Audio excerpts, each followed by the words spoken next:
All right, looks like everybody's ready. So let's call this meeting to order at 5:01 p.m. today, April 1st, 2025. Let's start with the report out of closed session. Is there anything to report? Thank you. The town council met in closed session with respect to both of the items that are on the closed session agenda, and there is no reportable action, and that concludes the report. Great report, thank you. And let's see here. Let's go to opening ceremonies, call to order. Council members Abel. Here. Dennison. Here. Lombardo. Lombardo has an excused absence this evening. Councilmember Schooler. Here. And Mayor Droz. Here. So let's start with the Pledge of Allegiance, and I'll start that. So let's stand up, if you can. And here we go. Let's start the Pledge of Allegiance. I pledge allegiance to the flag of the United States of America and to the republic for which it stands, one nation, under God, indivisible, with liberty and justice for all. Thank you. Please stay standing if you can. And now we have the invocation by Pastor Daniel Hanna.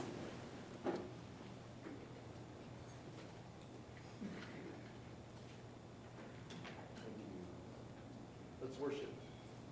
Press the button. We come before your throne only through...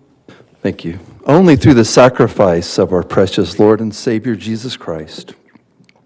We praise you and worship you as God our Creator, along with God the Son and God the Holy Spirit. This instant, we invite your presence here among us in power, the power of the Holy Spirit to shepherd us through this community council meeting. Lead us in paths of righteousness for your name's sake, for your glory. We pray that all will be blessed, poorest to richest, by the wisdom, leadership, and planning exhibited here this night. And that these blessings will be carried forward into the future by you, Father, and this fine leadership team. And now we pray also for the homeless in Yucca Valley, that their needs for food and shelter and nurturing and even love would be met by you through this Yucca Valley desert, throughout this Yucca Valley desert paradise.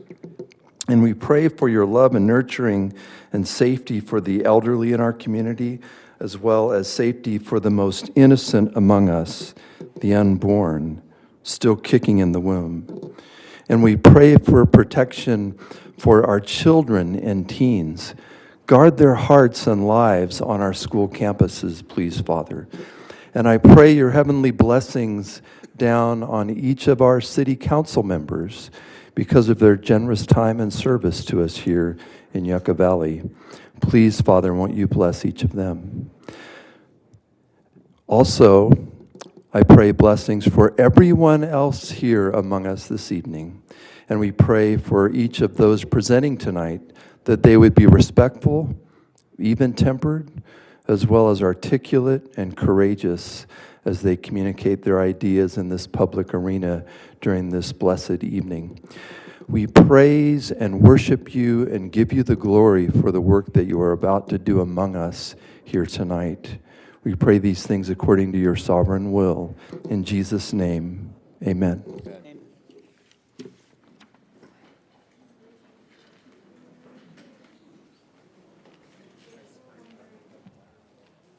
All right, now it looks like we have some presentations, introductions, and recognitions.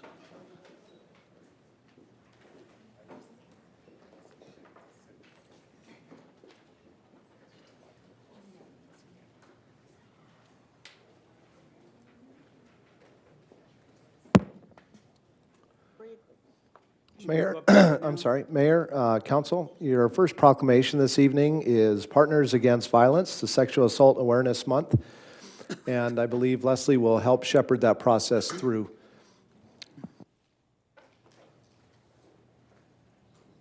Mayor, you can come down to the podium here, and we have some words and a presentation for the person in attendance. We have somebody in attendance representing? Great, thanks, Leslie.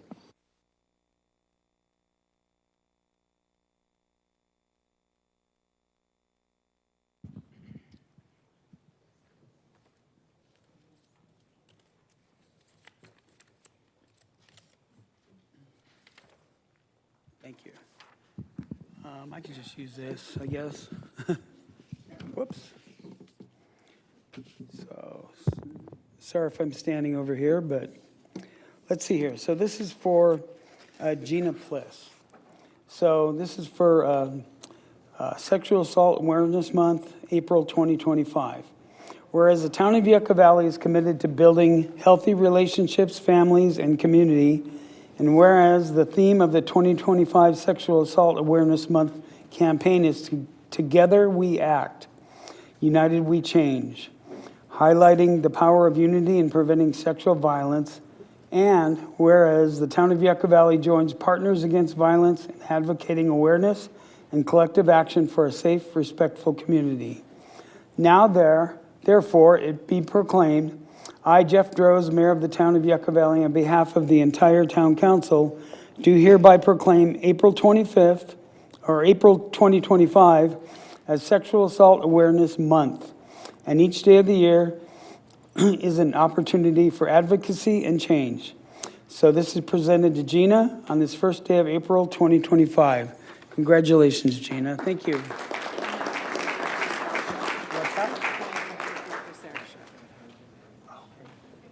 Okay, and the executive director? And that's Sarah Shook, the executive director. So thank you to both of you. Thanks, Sarah.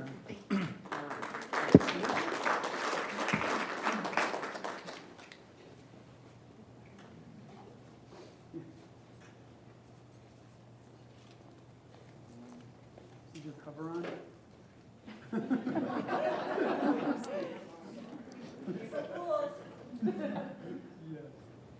Thank you. Would you ladies like to speak a little bit about what you do, please? Yes. Thank you. Yes, wearing a different hat before you this evening. Thank you so much for having us. For those of you who don't know, my name is Gina Pliss. I work with Partners Against Violence. Where'd you go? That's Sarah Shook. She's our supervisor here in the Morongo Basin as well. So our services provide counseling for sexual assault victims. We do all sorts of free services. So we do counseling, we do community education and prevention programs, we do court readiness, we do forensic exam accompaniment, and law enforcement reporting accompaniment. We have a good partnership with several of the different agencies here in the community to make sure that our survivors are getting the services that they need. So we do also have like referral programs and things like that as well. We have been in the community for over 20 years, and our establishment has existed since 1973. We have 3 main offices, one in San Bernardino office, one in Coachella Valley, and our one here in the Morongo Basin. So we are here to serve anybody. We have a 24/7 hotline. We do not discriminate on age or gender. So if you need our assistance, reach out to our hotline and we'll get you set up with what you need. Thank you again.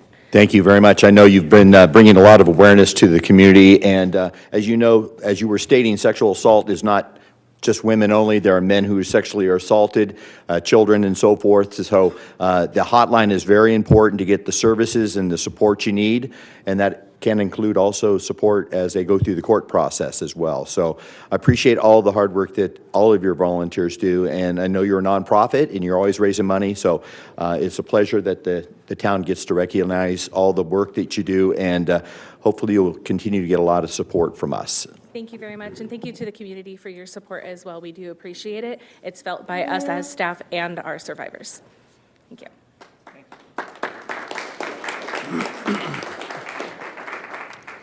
Mayor, your second proclamation this evening is for San Bernardino County Children's Network, Child Abuse Prevention Month. All right, so this is for Ashley Brookshire, and hi, Ashley. So this is a proclamation you're getting from the town of Yucca Valley. It says, whereas the town of Yucca Valley recognizes the importance of promoting community involvement in the prevention of child abuse, and whereas more than 32,000 children in San Bernardino County were referred to Children and Family Services for suspected child abuse and neglected in 2024. And whereas the San Bernardino County Children's Network, in partnership with San Bernardino County Board of Supervisors, The members, agencies of the San Bernardino County Children's Policy Council and Child Abuse Prevention Committee are conducting significant outreach activities and events during the month of April to increase awareness of child abuse. Now, therefore, I, Jeff Droz, Mayor of the Town of Yucca Valley, on behalf of the entire Town Council, do hereby proclaim April 2025 as Child Abuse Prevention Month, encouraging the community to engage in activities and events that assist in the efforts to prevent child abuse and to provide for our children's physical, emotional, and developmental needs. So this is presented on this first day of April 2025, and thank you, Ashley, so much.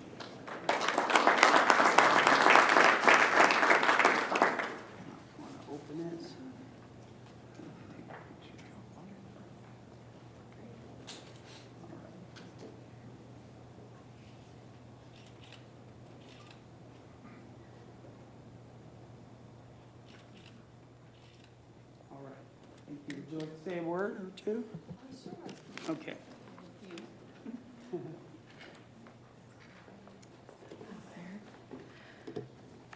Good evening, council and town. Thank you for having me here this evening and for declaring April as Child Abuse Prevention Month in Yucca Valley. As was mentioned, in 2024, over the entire county of San Bernardino, there were 31,061 referrals called into the child abuse hotline for children in San Bernardino County alleging suspected abuse or neglect. Of those 31,000, 456 referrals were generated from the Yucca Valley area. So child abuse comes in many forms and may include physical abuse, emotional abuse, sexual abuse, and neglect. We recognize the detrimental effects that child abuse and neglect have not only on the victim's health and well-being, but on the health of our communities.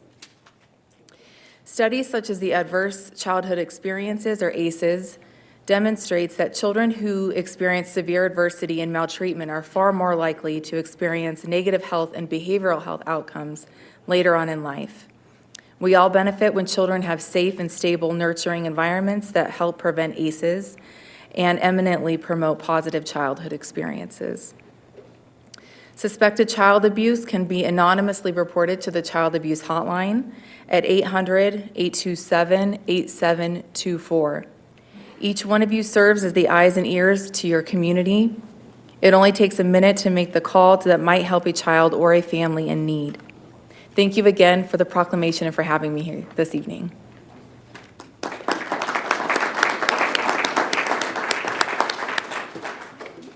Does the council have any questions or comments? No, thank you for all that you do as well, and it's so sad to hear the statistics and how many cases are brought forward, and of course, all the ones that are not reported. So, thank you for being here. Thank you again.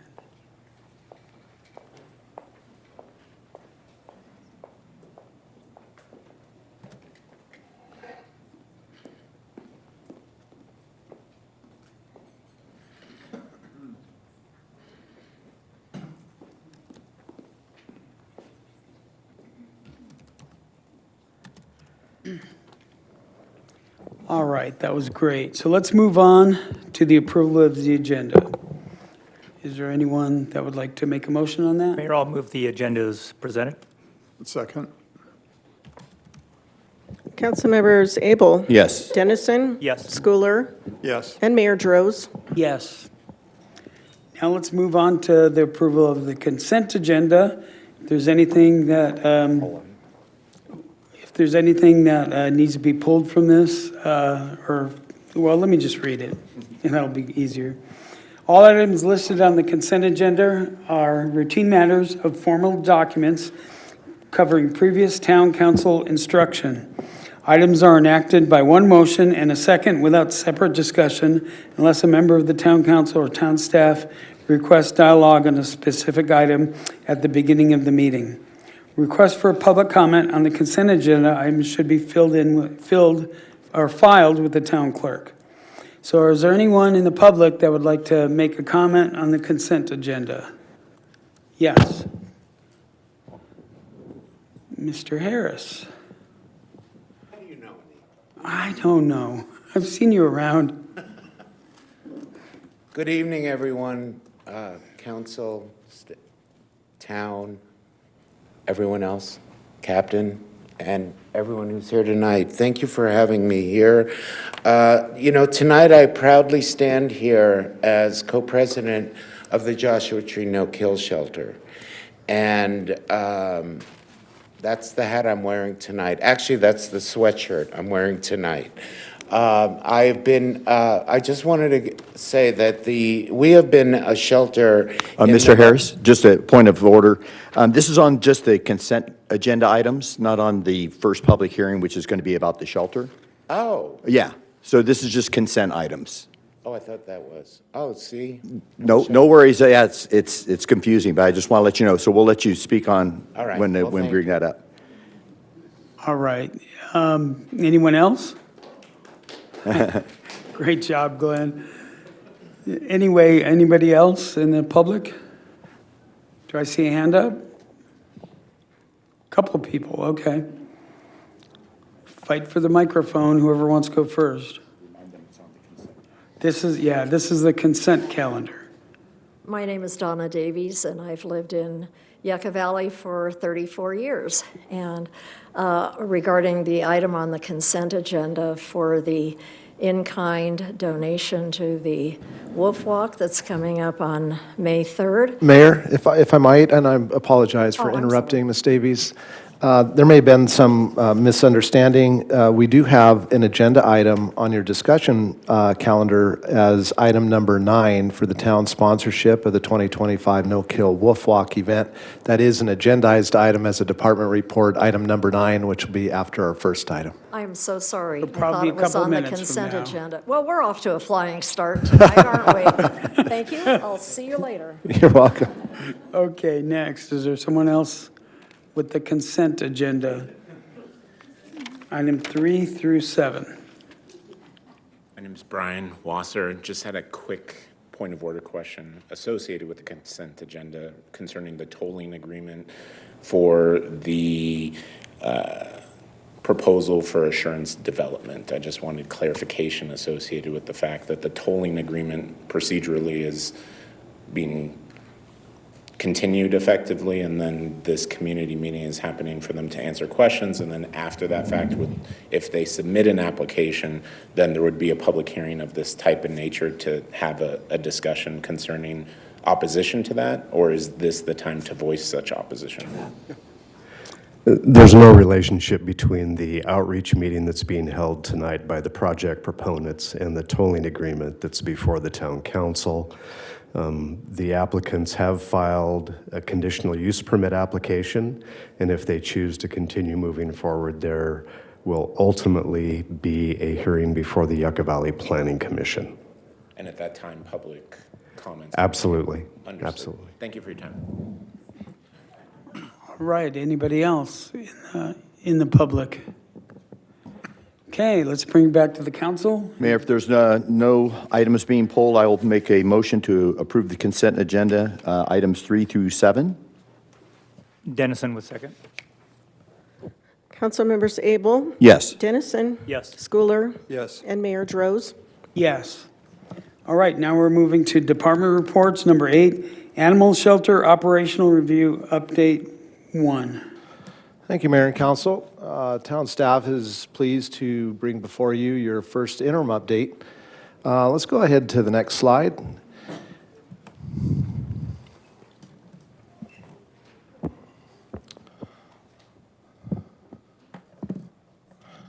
Hang on one second while we get our presentation moving here. We got a bunch of slides. There we go. Okay. Town Council will recollect your recommendation this evening is that you receive and file the animal interim update report, and this is going to be a joint report. I may just have a couple of comments at the beginning, and then the majority of the report will be presented by Shane. Myself may have some additional comments as we go through this. On the next slide, you'll have an indication of what your project is for this review. Town Council directed an operational review of our Yucca Valley Animal Shelter on March 4th. Update number 1 is scheduled for this evening, April 1st.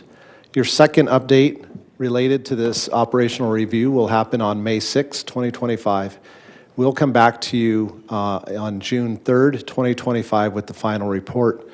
This timing was intentional and deliberate so that we have an opportunity to keep both the council and the public apprised as we move through the report and the report process. But importantly, as you'll hear this evening, many of the actions that may come back before the council will require additional thought, additional prioritization, and ultimately resource allocation. So we wanted to ensure that this process is complete so that it can be included in any potential budget modifications that may occur for the fiscal year 25-26 budget year. Go back to that previous slide there. Importantly, we have project website available for the information. I'm going to ask the IT staff if they can bring up the web page that we've stood up for this project. In that web page, we have specific information related to the animal shelter operational overview. We give you a little bit of background, and then we have the key dates outlined so anybody can see this. And as we complete the various steps and reports, we'll have those links directly available to those documents. So for example, this presentation that you're receiving tonight is update number 1. Tomorrow sometime will be loaded and available for the public's review at that April 1st link, and we'll continue to do that. Lastly, on this page, we have a share your feedback.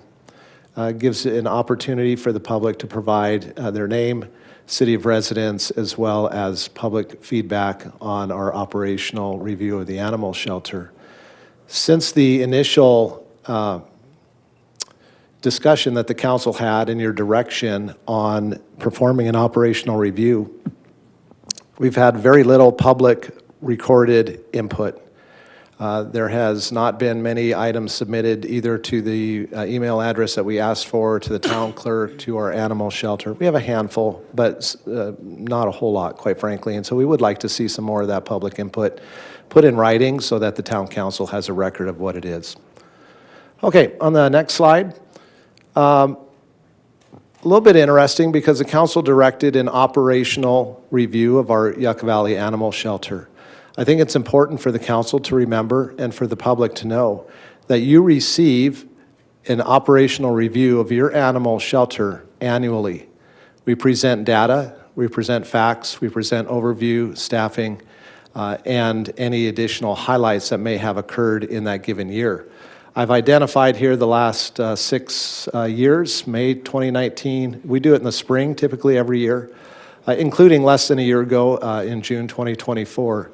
And you can see the level of public engagement at those. So we're glad that the individuals in the community now are in tune with what our shelter provides. And again, this is nothing new. The council has always been committed to transparency and has always presented these public reviews. Historically, by the way, as you can see from the lack of public comment, we have received minimal comments on our operation, whether it's the public, whether it's neighborhoods in the area immediately adjacent to our shelter that have to live in combination with our shelter, our partners that we have, county partners and others.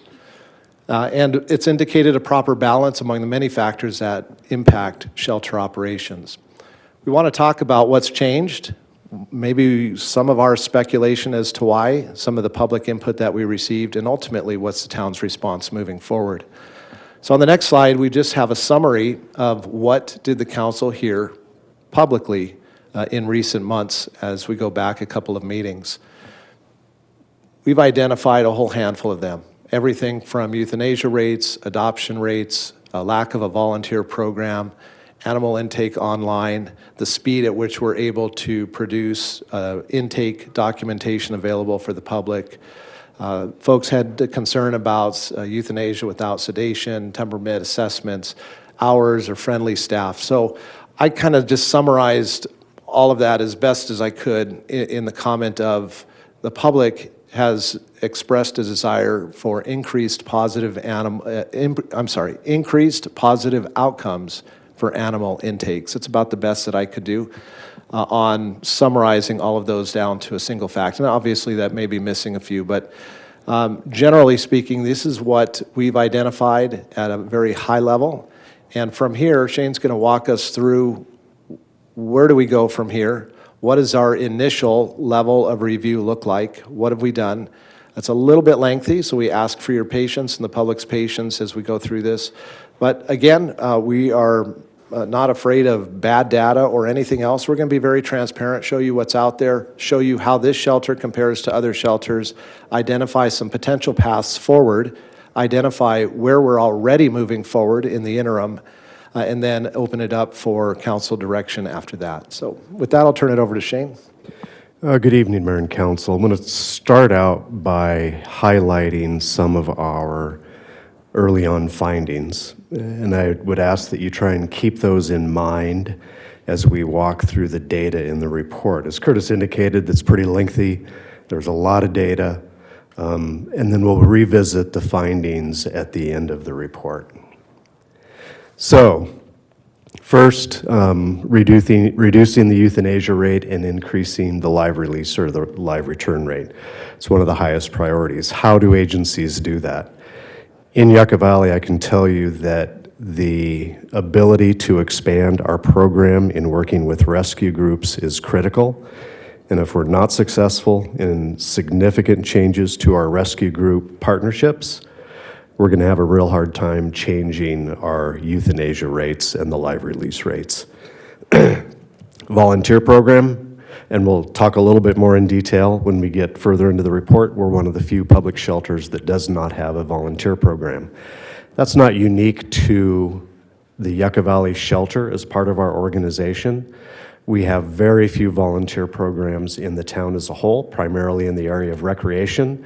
Outside of that, we don't use many volunteers. You'll see when you go to other cities, they have a much broader spectrum when it comes to volunteers. Foster program, very similar. We're one of very few public shelters that does not implement a foster program. We have adoption events, but we want to talk a little bit about expanding those adoption events.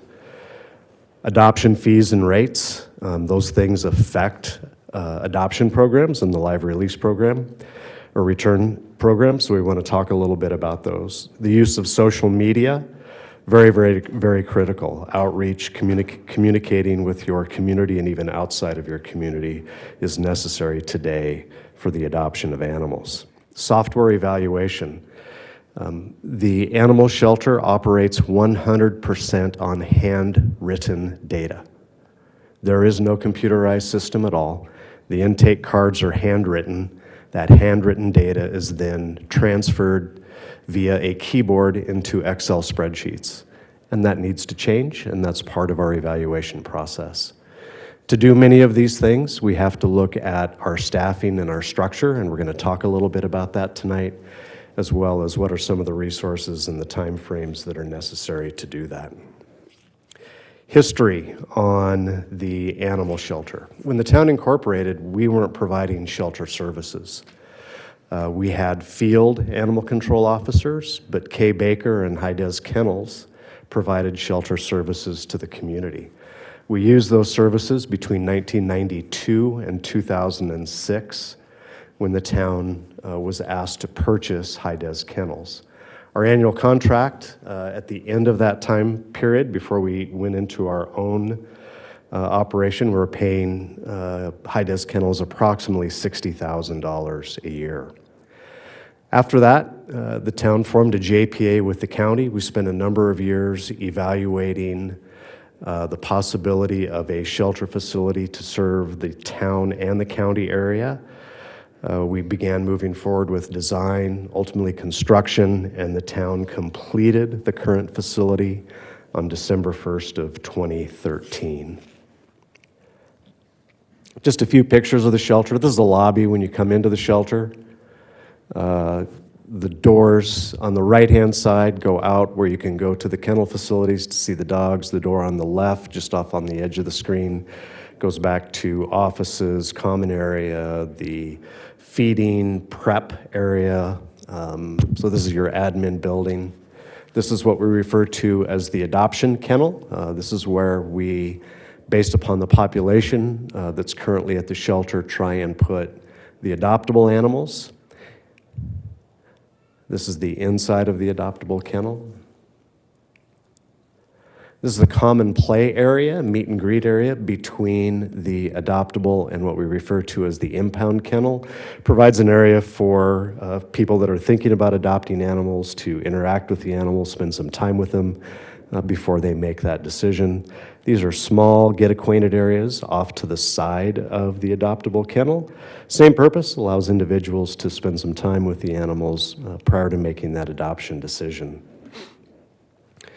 This is looking at also the impound kennel. This is on the outside of the impound kennel. What is an impound kennel? So when dogs are either, animals are dropped off or picked up by field staff, state law dictates how long we have to hold an animal for an owner to retrieve the animal. So until that time period has expired, the shelter does not own those animals. Those are not property of the shelter. Those are still owned by private individuals till that time period has expired. After that time period has expired, they are eligible for adoption, and based upon demeanor, and we're going to talk about that a little bit, and their condition, they can be moved down to the adoption kennel. And this is the inside of the impound kennel. These are the outdoor dog runs, where drop-off runs, where individuals after hours can leave animals. The town, you're going to see some survey data tonight that includes a number of agencies.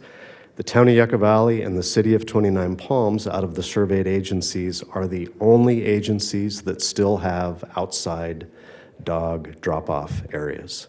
All other agencies have eliminated them, at least in our survey data. No less than 25 to 30% of the annual intake at the Yucca Valley Animal Shelter comes through these 3 kennels. 25 to 30% on an annual basis. What is the mission of the animal shelter? The Animal Shelter Division will provide impounded animals a caring and safe environment. We'll implement a program that maximizes the adoptability of companion and domestic animals, and will support community efforts to help decrease the number of unwanted pets. That's the mission today of the animal shelter. As the town council goes through this process, you may see need or desire to modify that mission statement, and that's something that can occur throughout this process. What is the Yucca Valley Shelter? Well, the Yucca Valley Shelter by state law is defined as an open admission shelter. So what is an open admission shelter? An open admission animal shelter means a shelter that accepts any animal, regardless of age, health, or temperament, from the area it serves, unlike limited animal shelters that may restrict intake. So we provide services to the town of Yucca Valley and the unincorporated area of San Bernardino County. We do not provide services to 29 Palms. Why do I say that?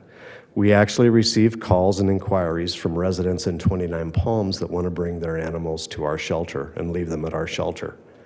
We tell them, no, you're not in our jurisdiction, and your jurisdiction has a shelter.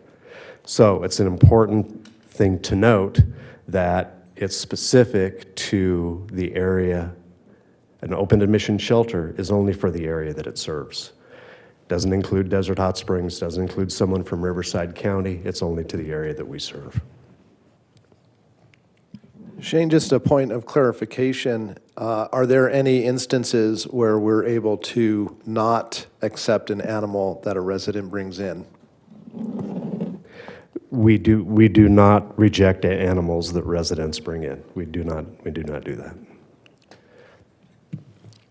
Next question is, what is an adoptable animal? So I'm going to walk through this, and then I'm going to give a couple of examples of why certain animals are not made available for public adoption. So an adoptable animal, and this is defined by state law. This isn't a Yucca Valley thing. This is state law. This is out of the Food and Ag Code and the Penal Code.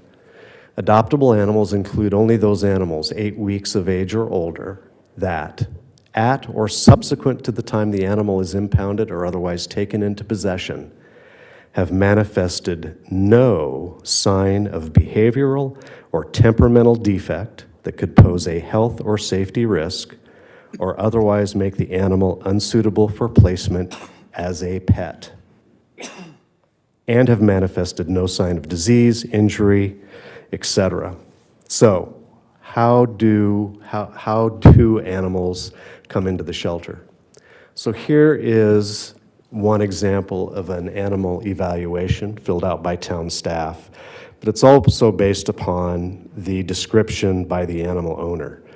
Owner surrendered for increased aggression. The owner requested euthanasia. Staff identified the dog as extremely aggressive. We will not make that dog available for public adoption. State law says it is not an adoptable animal. So what option do we have? And that's why you're going to hear town staff talk about rescue groups and the importance of rescue groups. Another example is one that was brought in by county animal control. Owner said, aggressive to livestock, family dogs, and myself.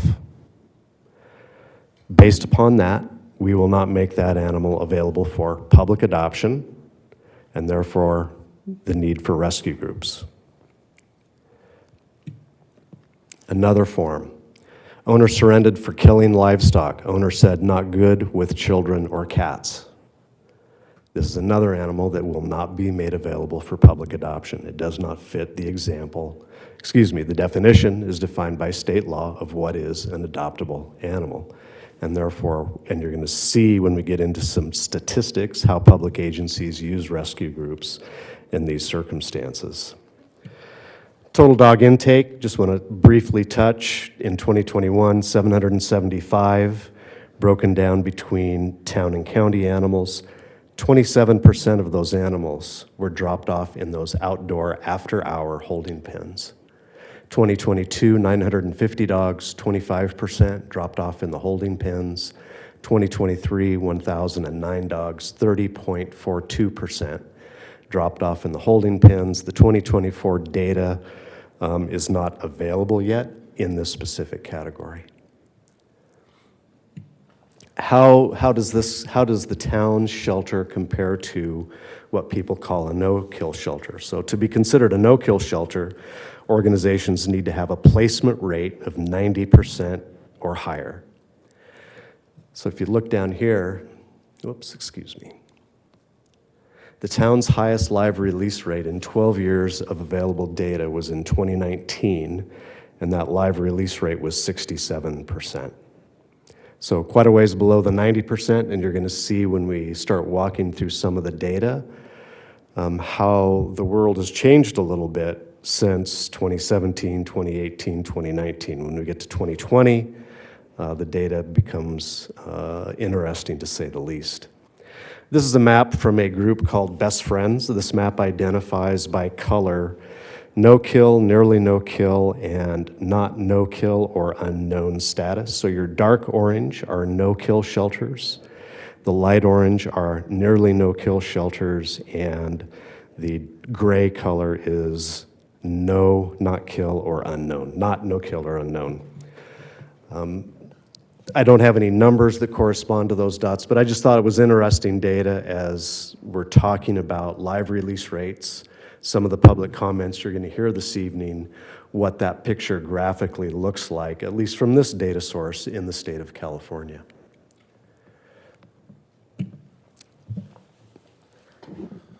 I'm going to talk a little bit as we go through the items that we've identified as areas that we should be moving toward, and how it will ultimately relate to staffing. We do want to state that our shelter and field staff are absolutely committed to the well-being of intake animals. And how do we bring in employees? I believe, as town manager in this business for a long time, there's a handful of departments that are probably more difficult than any other, not only to staff, but to work in. Public safety, emergency response, code enforcement, animal care and control. Not that other departments like my finance department back in the day aren't difficult. The reality is it compares nothing to the mental fatigue and stress that our employees in these functions have to deal with every day. So when we go through the employment process, we look at the pool of candidates. We have specific questions that we ask to gauge their temperament on interaction with animals. We gauge where they are at in their understanding of what is the difference between an open admission shelter, like the town of Yucca Valley, and a no-kill shelter, and what that looks like.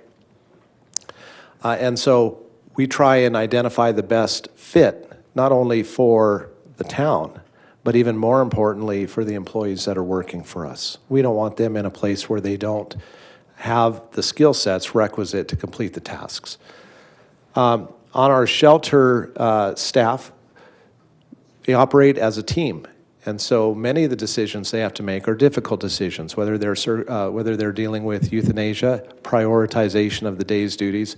And so they do that as a team approach to try and make the best decisions possible. And then with the staff that we have, we're confident that we continue to operate at the highest levels of the parameters, policies, and resources provided by the town. And that's important to note that what we mean by that is we've provided policy direction through the council, through your budget document, and the resources established to running the program, that our staff is executing that program. We're going to talk about a whole litany of changes that Shane's already outlined, of things that we could be doing better and that we need to be moving toward. But ultimately, that will come through policy direction and the resources provided by the town in the context of everything else that the town council is responsible for. So with that, Shane can walk through the staffing and how it impacts our day-to-day operations and what we're currently staffed to do. So this chart isn't going to mean much to most folks, but as you can imagine, an animal shelter is a 7-day-a-week operation. The animals have to be taken care of every day of the week. What is the town's staffing structure for that facility? There are 6 full-time positions and 2 part-time positions. You'll see these 2 here that are listed as emergency hires. Those were brought on due to a full-time position being on medical leave for the past year. So we are operating a 7-day-a-week shelter, public facility with 6 full-time employees and 2 part-time employees. 3 of those employees are also your field animal control officers. The town does not have a dedicated field officer.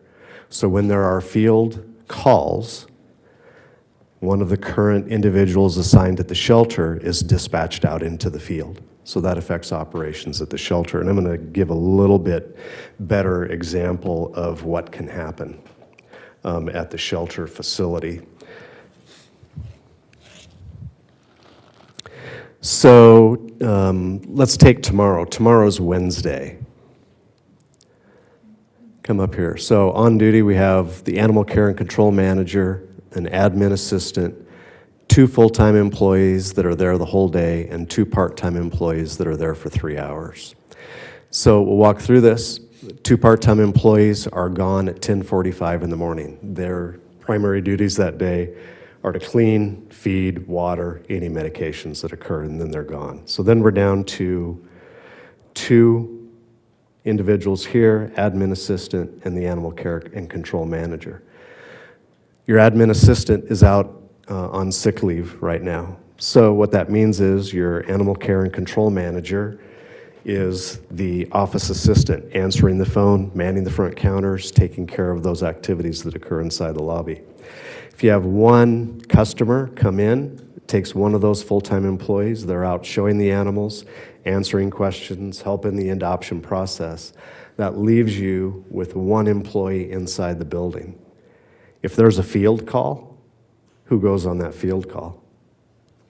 And I'm only giving you this as an example because there are days when we actually are required to lock the shelter because the staff is so small and helping customers that are there. There's no one left inside the building to greet new customers coming in.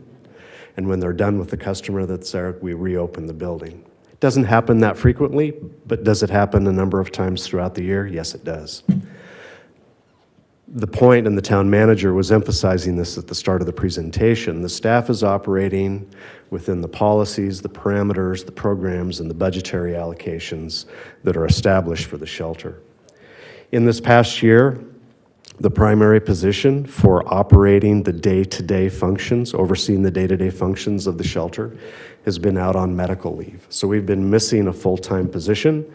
We brought in the emergency hires to help backfill in that part of the operation. But you can imagine that's a pretty significant impact on the town's operations. The full-time animal control officer positions that are allocated at the shelter, I've already hit on this, they are hybrid positions, which have both field as well as shelter responsibilities.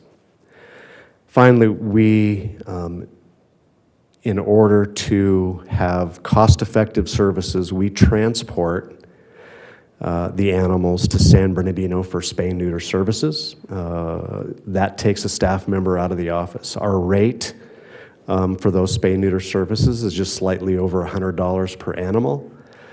If you can get an appointment in the Morongo Basin, you're talking in the neighborhood of $500 per animal, and that's if you can get in. The nonprofit, which operates in this area, does not have time for our services. So that's the structure we have today. Budget-wise, this is 2014 through 2024. You can see where we had a budget back in the initial year of right around $560,000. Today, we're a little bit over $800,000 in operation. Those costs are split between the town of Yucca Valley and the county of San Bernardino, who is our partner in the operation of the shelter and the use of the shelter. How do we compare to some of the other shelters in our region? Start down here on the left-hand side. Apple Valley, a little bit over 2 million. Redlands, which has about half the number, takes in about half the number of animals that we do, 800,000. Moreno Valley, 1.9 million. City of San Bernardino, 15 million. Rancho Cucamonga, almost 4 million. 29 Palms, coming up on 600,000. And then Yucca Valley at just over 800,000. So just to give some comparison numbers of public shelters in our region. Moving now to talk about some potential changes as well as things that you've heard from the community. And I'm not going to go through all of these. You already heard me comment that we're one of the few public agencies that does not have a volunteer program. One of the things the council is going to have to consider with a volunteer program is under town policy. Volunteers are covered under the town's workman's compensation program. If they become injured in their role as a volunteer, the Yucca Valley taxpayers are picking up that cost. So that's something that the council will have to think about. Can we use volunteers? Absolutely. We can use, and we'll see a list of items in terms of what volunteers do at other shelters: cleaning, laundry, greeting, walking animals, socializing animals, assisting with foster programs, the adoption process, washing dishes, bowls, feeding, showing animals, a whole litany of activities. The town can use them in that same way as long as we have the appropriate structure and staffing of oversight and management of those volunteer forces, just as we do with town forces. Town employees have supervisors, there is structure, there is supervision. The same applies to volunteers. Can we use them? Absolutely. Foster programs, same thing. We are one of very few public shelters that do not have a foster program, and fostering has changed over the years. Old foster programs were limited to animals below 8 weeks in age, or animals that had medical conditions, or animals that needed a little bit of special assistance. After they got old enough or they worked through those medical conditions, the animals were returned to the shelter for the adoption process. Today, foster humans function as an extension of the shelter, and those individuals actually work to adopt the animals from their foster care. If you watch the news, you'll see that the overcrowding in the Los Angeles shelters has reached the point to where those shelters are actually paying fosters to help clear the shelters and get the animals out of the shelter. There are policy implications in a foster program that we'll need to walk through with the council that have dollars attached to them. Who pays for the food? Who provides the food? If the animal has to go to a veterinarian, who's going to make that decision? Is that up to the foster parent? Or does the foster parent have to bring the animal back to the shelter and the shelter makes that decision? If the foster human gets to make that decision and take it to the veterinarian, what is the financial cap that that individual would be authorized to spend with the veterinarian? Those are all financial details that have to be worked out. Those aren't a deal killer. Those are just decisions that have to be made as those programs are put together. What does that program do? That program helps increase the live return rate, helps reduce the euthanasia rate, keeps those animals out there. Statistical review. Just want to remind the council from a previous slide, excuse me. Our highest live release rate in 12 years based upon available data was 67%, and that was in 2019. So what has the data done since then? So if we start at 2019, back here you'll see an adoption rate of 30%. You'll see a return to owner rate of 31%. What has happened all the way today? Well, let's jump over to today. The return to owner rate of 31% is now 15.75%. Why has that changed? I don't have an answer for you. There's some theories on it. 30% in 2019 on adoption, down to 18% today. On the return to owner rate, actually on a national average, and you'll see here in a moment, national average is 16%, 29 Palms is 14%. Other shelters in our survey, and I'll show you that data momentarily, are equal to maybe a couple are higher, a couple are lower. Our return to owner rate is in the ballpark. Our adoption rate is low. Our euthanasia rate, let's just walk through the data. Let's go back all the way to 2015. Let's go to 2014. Even in 2013, when we took in 1,669 dogs, there's been a significant reduction in the intake. Euthanasia rate in 2013 was at 32%, jumped to 41% in 2014, 34%, 26%, 24%, 28%, 22%. We get to 2020, COVID, 22%, 26%, 43%, 46%, 53%. Huge jump. You've heard staff talk about the importance of rescue groups. You can see our numbers here, 1%, a little over 5, 5.7, 11%, 3%, 3%. I'll ask the council to keep that number in mind when we go through and we start looking at numbers from other shelters. So our adoption percentage has dropped 13.51% since 2018. Our return to owner rate has dropped 15.75% since 2019. So that is around a 28, 29% change in live release rate by those two numbers alone. That's huge. Very, very huge. How do we... Go ahead, Chris. Shane, just if you could take a minute to define return to owner, what that actually encompasses, and what would drive an owner, for example. Is it their choice not to take the animal back? So return to owner is exactly what it says. An animal's been brought to the shelter. Either it got loose, it was let loose, whatever the case may be, it's arrived at the shelter. The individual comes to the shelter or inquires at the shelter, finds his or her dog, and comes to reclaim and take their animal back home. That's return to owner.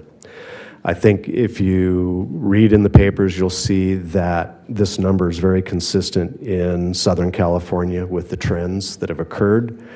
The cost of animal ownership has increased dramatically, and we're going to talk a little bit about that. What has changed since 2018, 2019, and then when COVID hit? Are your grocery bills the same? Are your insurance bills the same? Is your car payment the same? Is your house payment the same? All of those things. The cost of living has changed dramatically for many people. The cost of animal ownership is included in that. I think all you've had to do is pick up the LA Times or other papers, and you've seen those stories where people have been letting their animals go because of those costs. But an owner can come to the shelter when their animal's there and identify it, and that animal can be returned to them. So let's take a look at some comparison data. Let's look at, and we'll just kind of walk through these. So town's adoption rate, 18%. So here's 23 and 24 for Apple Valley. Apple Valley went from 24% to 28%. San Bernardino County, 33%, almost 34%, down to 28%. Redlands, which runs a small shelter, 52% to 57%. Their return to owner, we talked about the town at 15%, Apple Valley, 11%, 8%, San Bernardino County, 5%, 12%, Redlands, 18%, 17%.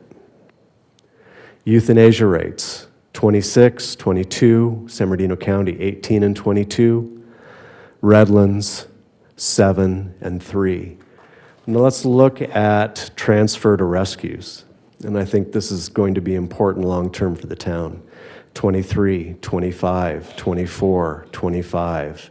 Redlands, again, small shelter. They have a very, very high return to owner, no, not on return to owner, but adoption rate.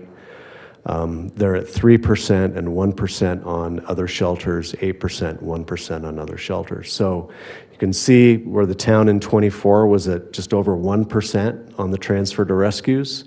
We're well below how other shelters are using rescue groups. Let's look at some other jurisdictions. Moreno Valley. Their adoption rate between 23 and 24 went from 37 to 29%. City of San Bernardino, 32 to 35. Rancho Cucamonga, when we collected this data, did not have 2024 data available yet. They were at 44% on their adoption rate. Return to owner, 17, 17, 8, 11, 28. Euthanasia, 18, 21, 14, 16, 13. Transfer to rescues, 14, 19, 27, 24, 13. Riverside County saw their adoption rate go from 34% to 24%. 29 Palms, 34% to 43%. Yucca Valley, 20% to 18%. Return to owner, 12, 10, 16, 14, 20, and 15. Euthanasia, 17, 17, 38, 33, 46, 53. Interesting, out of this data, the two highest euthanasia rates of animals out of our survey cities are in the Morongo Basin. So is there a demographic issue here that we are dealing with that we need to think about as we're structuring programs and operations to change those numbers? Transfer to shelters, 1818, no data was provided by the city of 29 Palms, and then you see the town's numbers here. This comes from a group that monitors data nationwide. I've included this slide. Return to owner rate on a nationwide basis, 16% in 2023, where the town's number aligns. This repeats that data, and then on a national level, based upon shelter animals count and their data that they collect, there's an adoption rate nationwide of around 56%. I think the council saw in the comparison agencies that very few of the agencies in our region meet or reach that level. This kind of repeats the data that I've talked about. The town programs haven't changed in that time period where we've seen a decrease in adoption and an increase in euthanasia. So our hours of operation are the same. We offer special events in a similar manner every year. We reduced the adoption fees during those special events down to $40 for a dog and $20 for a cat. Those animals are spayed and neutered and have all their vaccinations. Do we believe that inflation, the cost of food, the cost of veterinarian services are affecting our programs? Absolutely, and we need to keep those things in mind as we look at programmatic changes, as we try to effectuate modifying those numbers. This is just an example of the events, and this was a partnership this year with Rodeo Pest Control. We don't have partners that often, and we hold many of these events our own, but we want to thank Rodeo Pest Control for their sponsorship and coming in. This was in February of this year. Cats were at $25, dogs were at $40.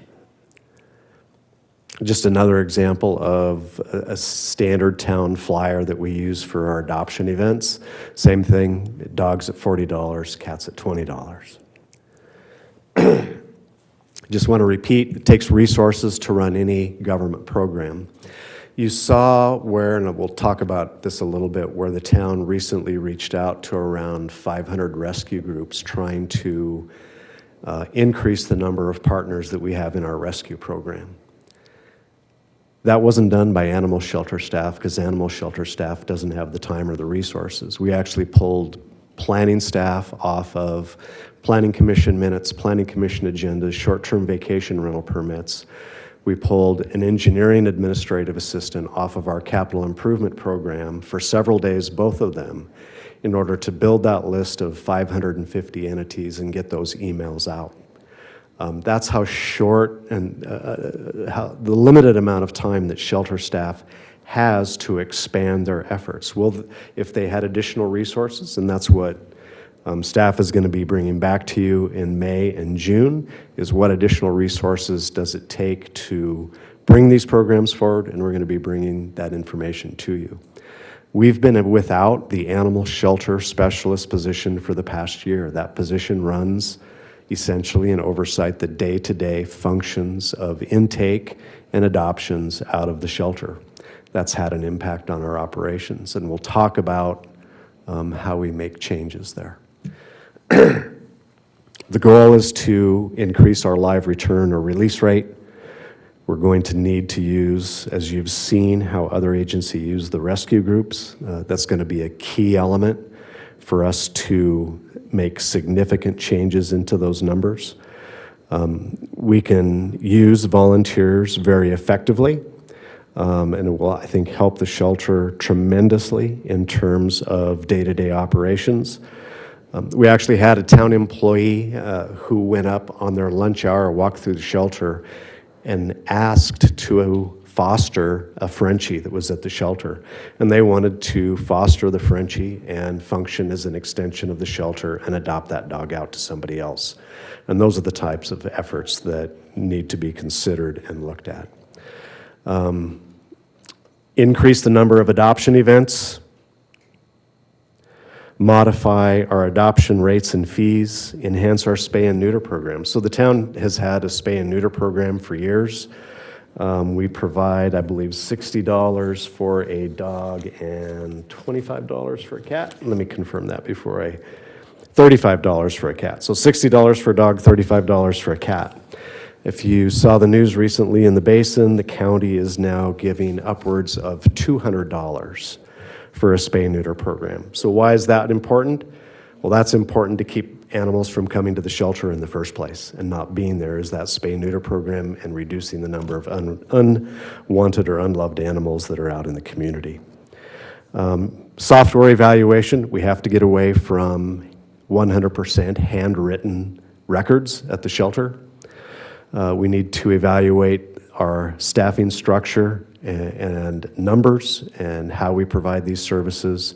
And then we need to identify all of these resources and the timeframes to implement those things and what it's going to take to make them happen.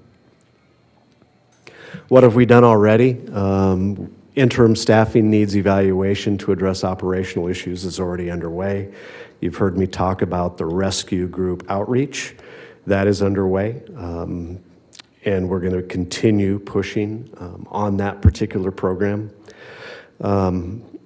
volunteer and foster program research. So we have obtained our written, as you can imagine, in a governmental program, you have to have a liability waiver release form for volunteers and a liability waiver release paperwork for foster programs.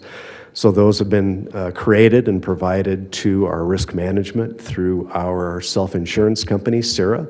So those are available. Staff is also working on the forms, application forms, and those details to help that occur. Shelter staff is looking at how they can expand their adoption events. And then the use of social media. The shelter has had its own Facebook page for years and has religiously used their own Facebook page, but they have not used the town's Facebook, Instagram, or X page. And so we have changed that here in the recent past so that we are trying to reach out to as many individuals as possible. We've heard the comments about sedation prior to euthanasia. The direction was given this past Friday that all animals receive sedation prior to the euthanasia process. So that has been addressed. And then our software evaluation process. So, just to summarize, Town Council directed this operational review on March 4th. Tonight is April 1st with your first update, your second update on May 6th with the report submission on June 3rd. You've heard us talk about the project website making information available. That concludes staff's presentation this evening on the interim report. We will be happy to answer questions following public comment. All right, thank you, Shane and Curtis. So now we'd like to open this up to the public.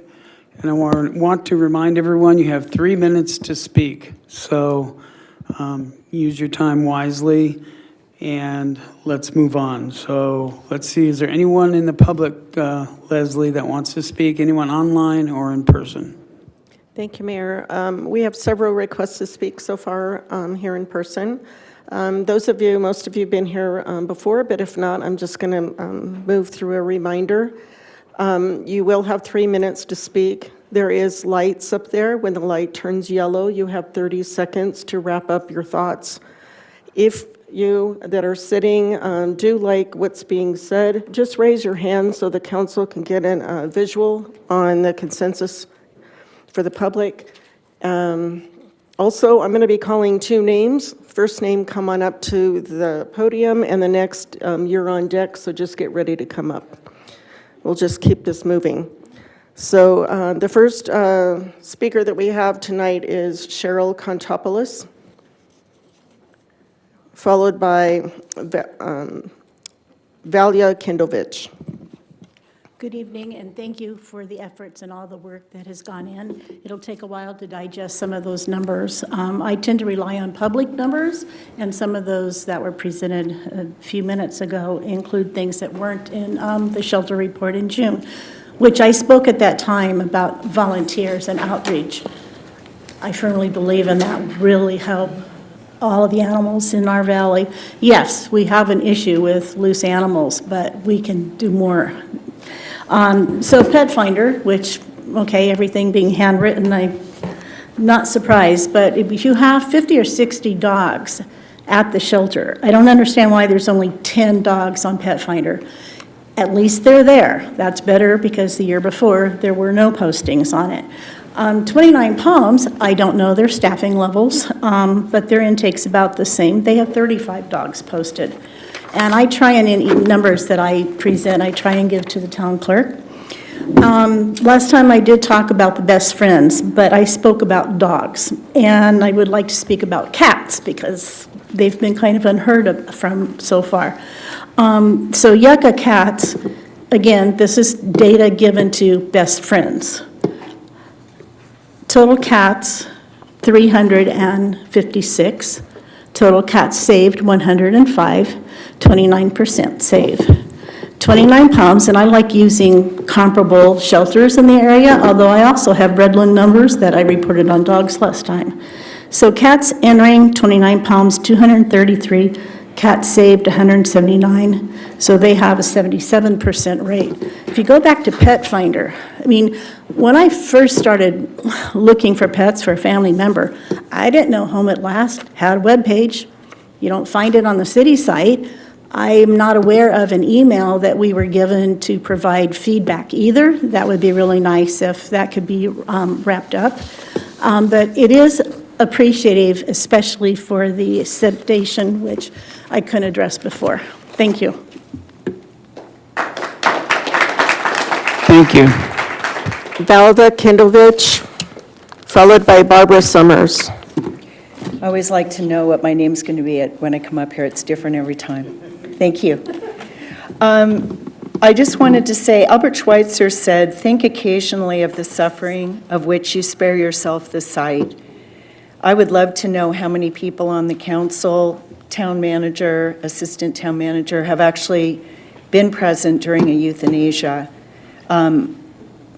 Every animal I've ever rescued, the honor to be there at the end of life with any of those animals, with a parent, end of life.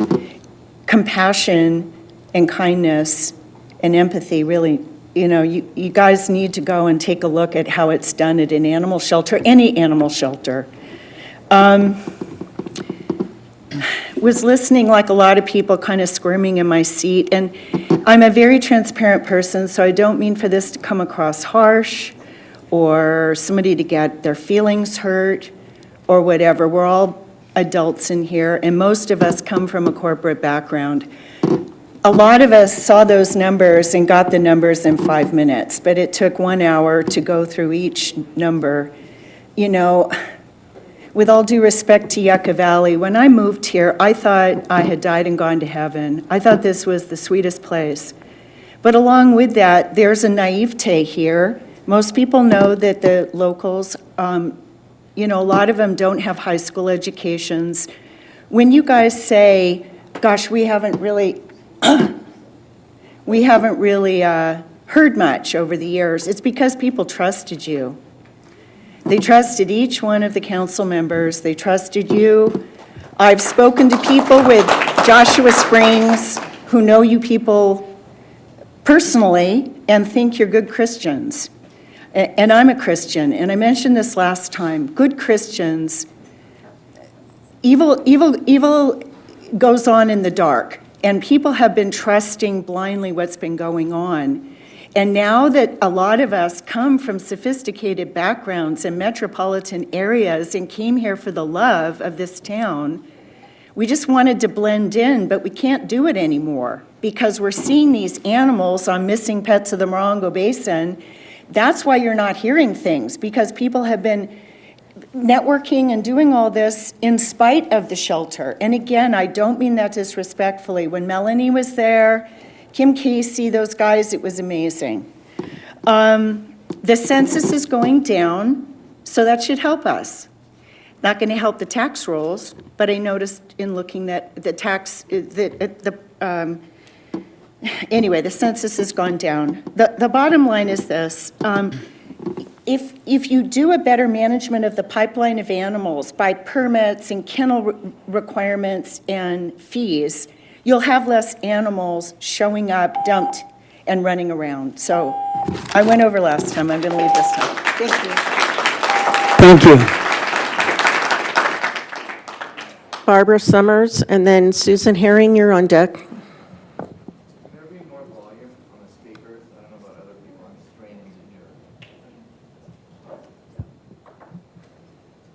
Can you hear me?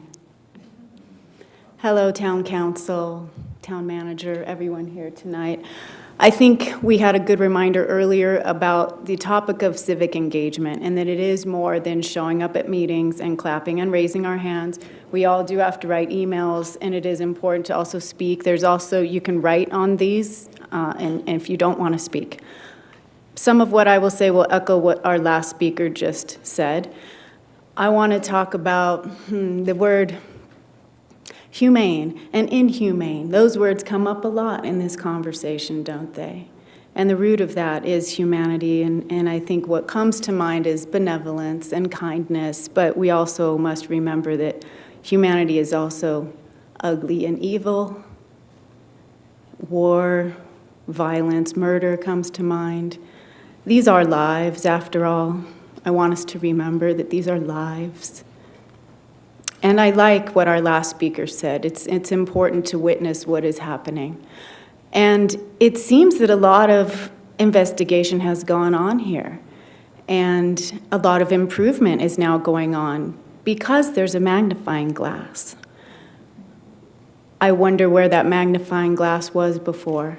I too have a professional background, and it was very nice to see all of the numbers, and I hope to see them move in the directions that we all want to see them. But if I were to be a consultant and treat this as a business, I think there'd be a lot of Fs across the board. I see a lot of inefficiencies. I'm hearing about a lot of inefficiencies. And that, again, comes down to the trust. And I'm so glad you're working towards that. And, you know, volunteers, for example, a hold harmless agreement or some sort of release of responsibility is not a new concept. There are a lot of people like myself, you know, with a professional background that might want to get involved in managing other volunteers. It's not a hard problem to figure out. And I just think that the animals have suffered because of these inefficiencies. One thing I wanted to point out on the topic of numbers, one of my neighbors, I live in Landers, by the way, 2 of his dogs were captured by another neighbor, taken there. He had to pay $490 to get his animals back. And the cost of adoption is much cheaper, so I'm wondering why such a big discrepancy. That's something that I would like noted on public record. Maybe that's why some return to owners don't happen, because they simply can't afford it.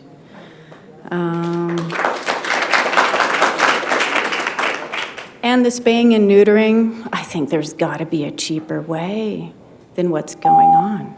All right, thank you. Thank you. Susan Herring, and then James Porter, please. Susan Herring.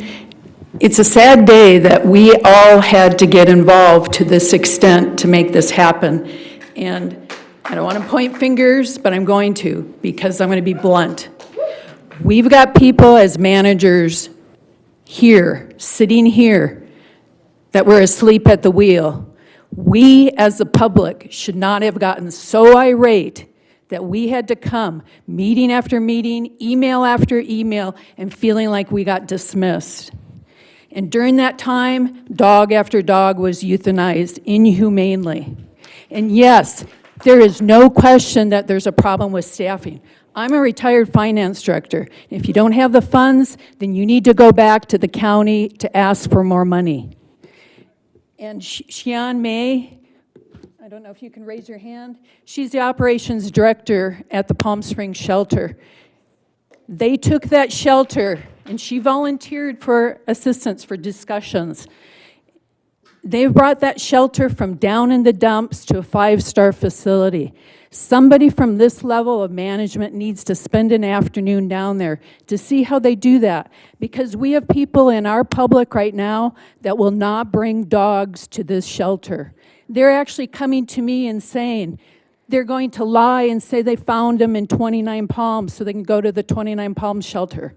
And furthermore, if you would reach out to Animal Action League, like I did here a few weeks ago, and I gave the information to the mayor's wife, you can rent that bus for $3,600 a day to spay and neuter your dogs in the shelter. And you can also be a hero to the citizens of Yucca Valley and the Morongo Basin by once a month bringing that bus to the Yucca Valley area and helping alleviate the front-end problems. And furthermore, there is no excuse for paper in the 21st century. I am appalled, and that alone should get somebody fired.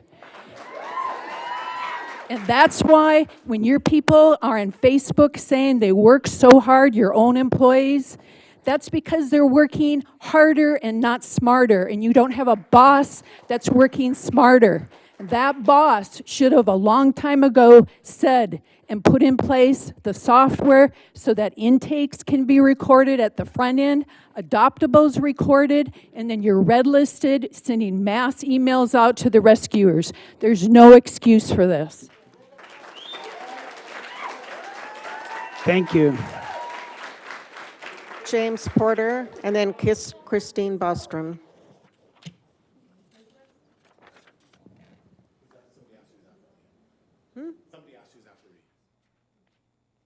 Christine Bostrom is after you.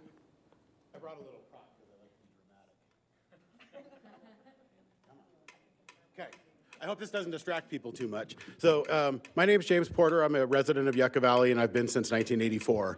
I like to play the piano in my off time. This is my metronome. So in my 3 minutes, this is going to tick 540 times. Each tick represents one dog that died at the Yucca Valley shelter last year. I might just stand here for 3 minutes and let everyone listen.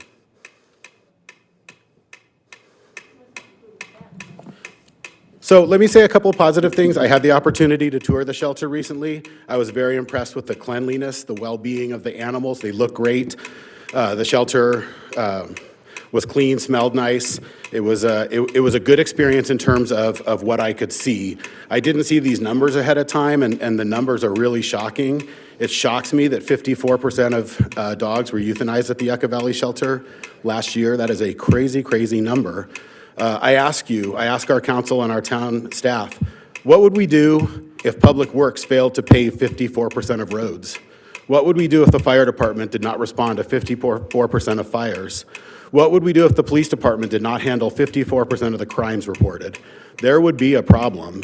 Unfortunately, we looked at some past history, and there wasn't a lot of public input about the shelter in the past. And I'm going to speak from my life experience in government. As you guys all know, I work for the Sheriff's Department. I'm a captain there. And I'm going to say something that you often hear in my line of work. It isn't a problem until it's a problem. Today, it is a problem. And you can tell by the number of folks who are here talking that this is very much on the radar of people who are passionate and concerned about it and are not going to let this go. So let me share a number that I find a little shocking, right? It is tough to hire government employees. Animal control officers are not paid well. Maybe we need to step up that pay. Maybe we need to do better recruiting for the shelter. Last year, the shelter's budget was $504,000 for salaries. Let's not forget that $150,000 of that went to Doug Smith. That is on Transparent California, if anybody wants to look it up. Sometimes, this is not like me to say, but sometimes when there are problems this immense, that failure has started at the top. The failure starts at the top, and the failure ends at the top. Sometimes we have to make tough decisions as leaders in government to remove problematic employees, and I will tell you today that all of the data, the continuing rise in euthanasia when other shelters are not seeing that, tells me that there is a problem at the top that needs to be resolved. Whether that is through training, education, or termination, something has to be done to change the direction of the shelter so that these numbers come down in a positive way. So, 15 seconds left. Lots of people want to volunteer. If you need help getting dogs to any services, there are people out here who will do it. And remember, we can come together as a community and make things better. And remember what each of those ticks meant. And I'll see you in 2 weeks. Thank you. Christine Bostrom, and then Cheyenne May.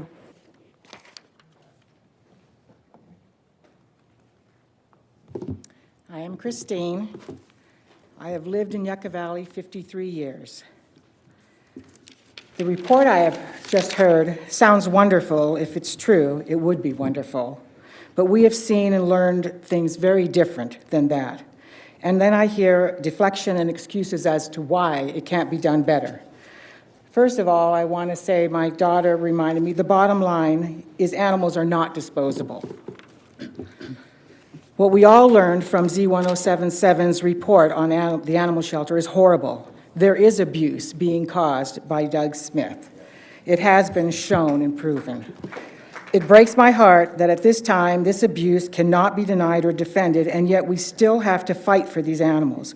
I don't understand why this isn't more important. Where is the urgency for the lives of these animals, the past lives, the present, the future? It's ironic, one of the duties of the Animal Control Division, which is Doug Smith, is responsible for investigating animal abuse. The man you hired to take care of our animals, the man that was trained on how and when to humanely euthanize, the man that is supplied with euthanasia drugs and sedatives for this purpose. and he is the one abusing animals, abusing so many painfully, repeatedly, likely for 10 years since he's been employed. And at least 2 people, Deborah Breidenbach Sterling and Shane Stuckel, knew about it for 5 years. How many animals have died, suffering, and scared while dying? Who else knew about this? I am incredibly disappointed in our town's leadership to have allowed this under their watch. We need our town's leaders to value and protect these animals. If people are only complying because they have to, they will always need to be monitored and forced to do what they should want to do the right thing for these animals. We need a staff of people that love animals and really want to find ways to place them in good homes and take care of them until that can happen. There are qualified people in this community that can do this. Please step up and make this happen for them and for us. Please want to do a good job as our leaders for our community. We need and deserve that.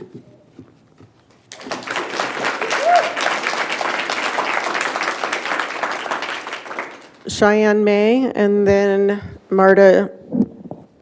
Marta? That's all we call her anyways. Hi, I'm Cheyenne. As most of you know by now, I'm the operations director at the Palm Springs Animal Shelter, but I'm also mainly just a concerned resident of Yucca Valley. I'm glad you all are finally listening, and I'm glad everybody here tonight is listening to you back. It's a two-way street to change anything, and I'm just disappointed that it took so long. I'm disappointed that it took public uproar for you guys to say, hey, you can't sedate an animal without euthanasia, or you can't euthanize an animal without sedation. That is so incredibly cruel. It just breaks my heart what I read in that article. Everybody here tonight's been talking about dogs. I want to know what's happening to the cats. What is happening to the cats is absolutely unacceptable. And there are so many things that can be changed just right now outside of the long-term things that you have in your plan. You know, the foster programs, volunteer programs, rescue programs, all of those things are going to take time. I know that.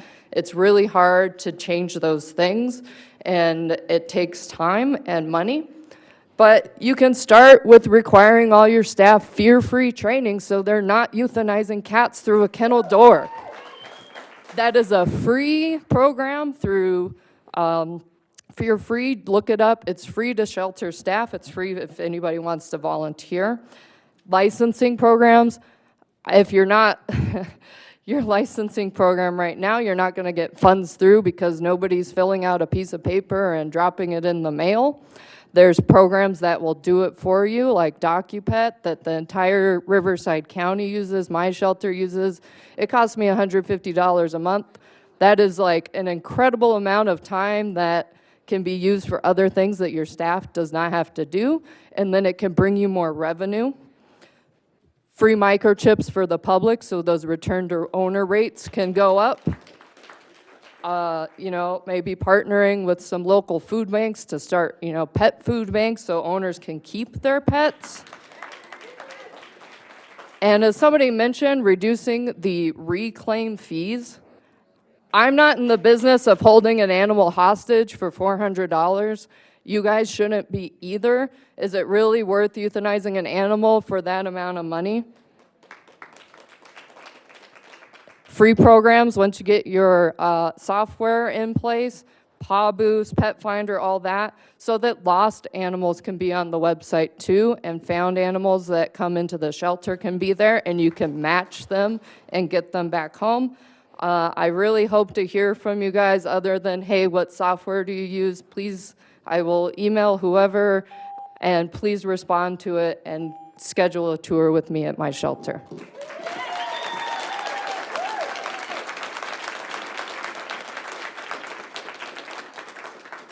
Marta Geraruda, followed by Susan Burnett. That's okay. Good evening, and thank you all for giving us the time to speak today.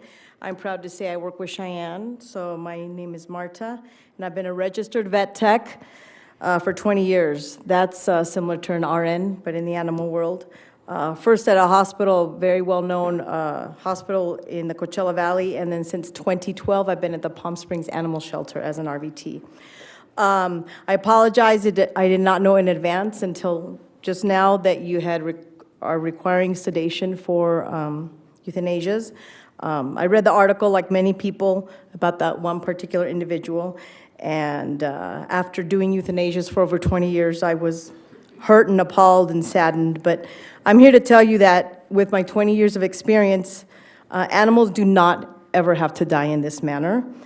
There is a kind way to do it, even in a shelter setting.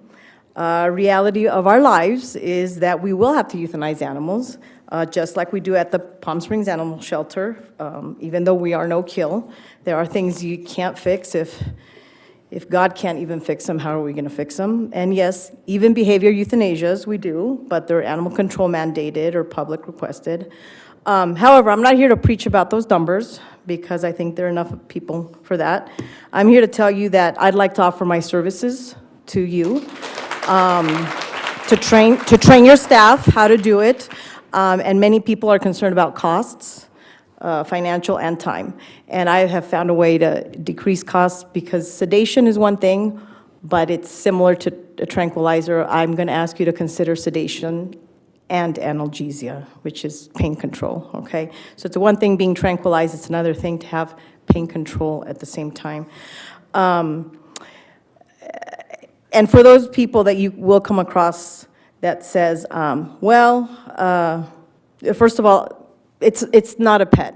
Well, I think every single animal, whether owned or not, whether domestic or wild, can have a peaceful and dignified euthanasia. Many people making decisions or doing euthanasias may have forgotten why they chose this field, but they need to be reminded, and if they can't remember, they need to be held accountable or just removed. Others say that, they don't have emotions. Well, we all remember learning about fight or flight in grade school. That's an emotion. Fear is an emotion. And every being that has a brain and a spinal cord can feel physical pain, just like you and I do. I believe that the day we leave this world is the second most important day in our life after being born.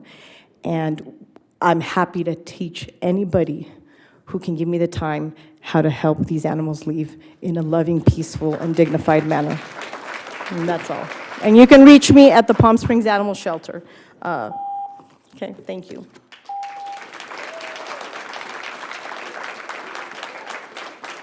Susan Burnett, and then Tara Edwards.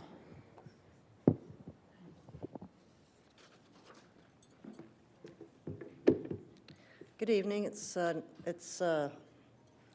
good to see everybody here. I had a few questions that came to mind when you were going over the numbers. Who on the staff decides an animal is unadoptable? And what kind of training do they have and credentials to make that decision? What is the cost difference between from the past to now for retrieving an impounded pet? Somebody mentioned $400. I know it has to do with whether your pet has a license, whether it's neutered or spayed or not, and so on. But I really think that's something that should have been talked about in all that information you gave. And what is the adoption fee and how has it changed from the past? And the only other thing I really have to say is that I think that the manager should be fired.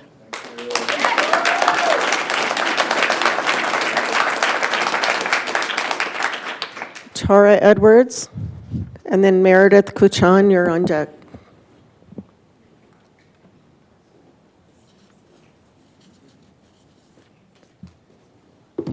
Hello, I am Tora Edwards. I run a nonprofit, all-volunteer, local animal rescue, dog rescue, and cats. And I appreciate the thought and work put into this first report presented tonight. I know we have talked about the training happening this weekend, April 5th in Pomona by Best Friends Animal Society, and their logo is Bring No Kill Home, It gives us the tools to save pets' lives. I run a dog rescue. It's not easy for me to leave. I have dogs who need help doing everything, some that can't walk, and I'm going. Who else is going in this room? Good. I would like to ask that our local government, someone from our local government goes, and our shelter. This training is right here. I learn every day from the dogs, always learning something new. We need to learn these things. Be present with all the other people there. I would like that to be considered. I know government runs slow. This is a very easy $25 measure to do. And I would like to ask that, and and it's soon. So I don't see any reason why that couldn't happen if we are serious about this. During these times, as we have mentioned, with the costs of living, we need a safety net. We need it now. We need it to move faster. And I am glad to hear that sedation is being implemented. I do feel there should be a citizens advisory council in conjunction with what's being done. These attributes that deeming dogs not unadoptable, they oftentimes, there was a generalized thing, other attributes it said that deem them not adoptable. A lot of times, if they're just shy, scared, or perhaps a lot of times not even aggressive, but perhaps aggressive because they're very shy and scared, that deems them unadoptable. I specialize in all rescue-only dogs, which are those dogs that will never be seen by the public. And I take on those dogs, and they are adopted. They heal, and when they come to me broken, yes, broken in spirit, they forget how to play, they don't know how to be a dog anymore. When they can heal, they can be adopted. Sick dogs are also deemed unadoptable. So these things, and oftentimes they're perfectly what they deem adoptable dogs. Okay, so a lot was invested in this new shelter. We need to implement it better. Using rescues is great too, and our shelter that we've invested a lot in. This is our moral moment here in our town. Let us remember the action of good people when we look back at what we're doing. The action of good people. Change is not made by the government, but by us coming here. Thank you. And here we are. Thank you. We are here. Your time is up. Thank you. I appreciate the time. Thank you. Meredith Kuchan, and then we'll have Crystal Mack.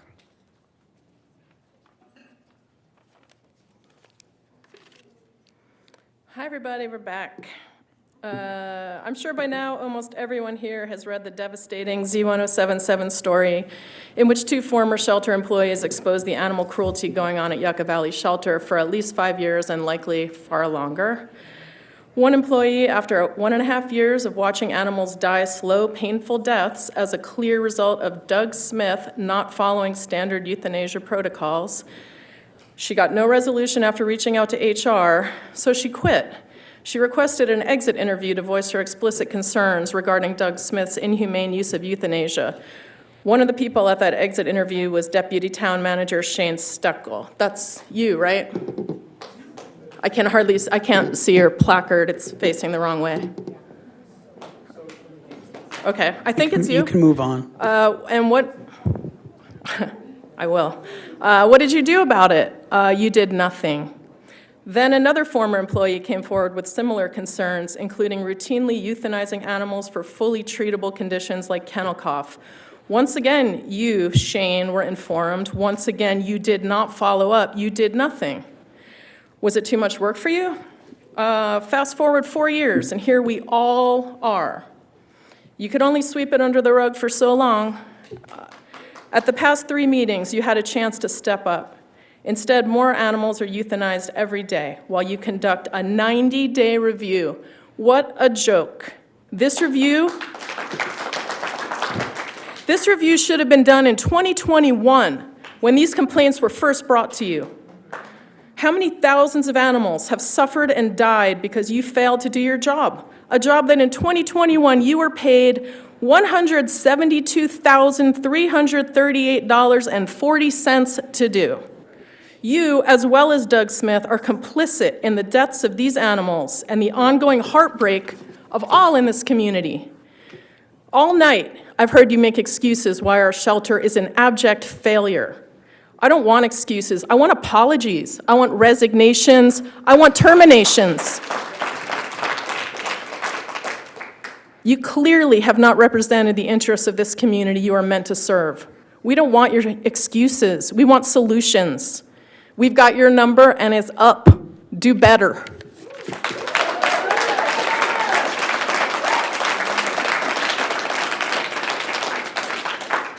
Crystal Mack, and then Shayna Stevens.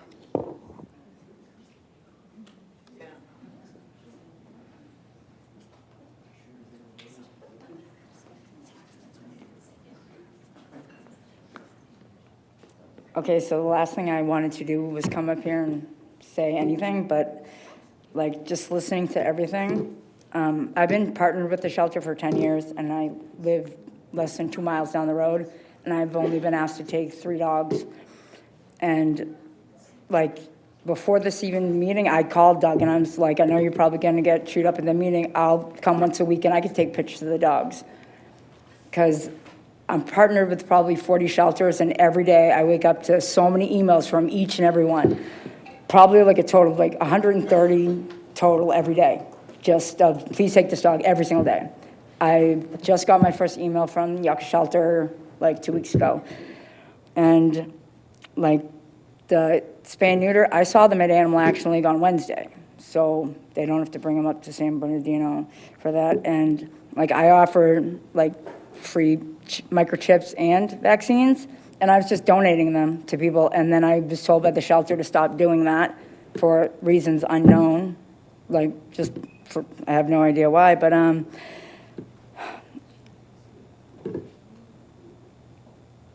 just the fact that all those numbers you were saying, you spent 40, like almost an hour talking about different shelters and everything, but to do a review, it doesn't take a genius, and that program was not $40,000. You can't see the dogs if they're not listed anywhere. And I know you say they're too busy because everything's handwritten. All it takes is one person to go in and post them on Facebook and network them. So people know what's, and you're staring at me like you don't understand what I'm talking about. And I just don't, oh no, because it's like, everyone here is saying the same thing, but like it's just crazy that it seems like there's no problem to you guys because I feel like none of you guys are actually animal lovers. Because the rescue groups, 3 times I've been asked to take a dog in 10 years. So they're not reaching out to rescue groups. And the 3 dogs I did take were deemed aggressive? No, not at all. So, like, I'm going to fill out Measure Y to try to hopefully be able to get some grants, because in the past 10 years, I've spent over $90,000 helping the members of the community with dog food. I pay for vet bills and everything else. And I'm trying to alleviate some pressure from the shelter. I'm sure I won't get approved for it, but just wanted to put that out there, because help is available from so many angles and nothing. So.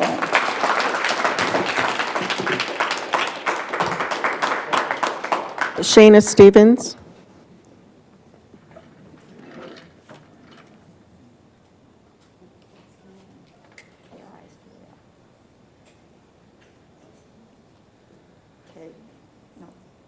So I'm going to try not to break down, but in 2018, I adopted my dog, Daddy, for my son when he was 3 years old.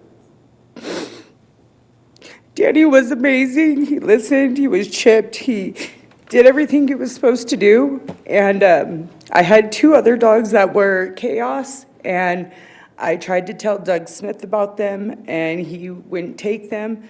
Well, an incident happened where the two dogs got out and attacked a cat, killed the cat, and the only dog that stayed behind was the dog that I adopted, Danny, for my son when he was 3. And the owners of the cat held him. Doug got the phone call, came and got him the next day, and took him to the impound. Well, left me a note. I contacted the pound. He told me that I wasn't allowed to get my dog until after 30 days and that I had to do a Zoom meeting hearing on it because he was supposedly aggressive and all kinds of other things. He told me I had to get an insurance policy. Well, we had a $1 million insurance policy, and I still wasn't able to get my dog released. He told me I had like 10 minutes to get up to the pound to get my dog. I got up there in like 7, and I ended up having to call the police department because they locked the doors on us and wouldn't let me in to get my dog, wouldn't let me do anything further to try to get my dog. When we did the Zoom meeting with the hearing with the people with their cat that got killed, they said that my dog that they got was an absolute wonderful dog and that they would love it for him to be returned to his owner. And I just feel that Doug came and seen me a few times and he made the comments of, well, maybe it's just time to get a new dog. And I'm just from personal experience. So, but I'm good on talking anymore.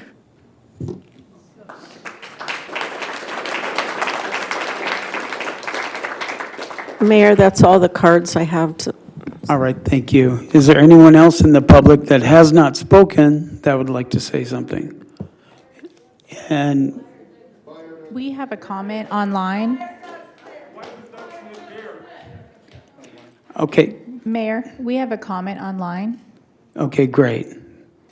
Okay, that? Shirley, oh, do you want me to go forward? Yes. Okay, Shirley Pearl, you are being requested to unmute. You now have 3 minutes to speak. Yes. Okay, great, thank you. I have so many thoughts going through my head. So I came to the first meeting and just listened, and I was just astonished at the lack of empathy by the city council.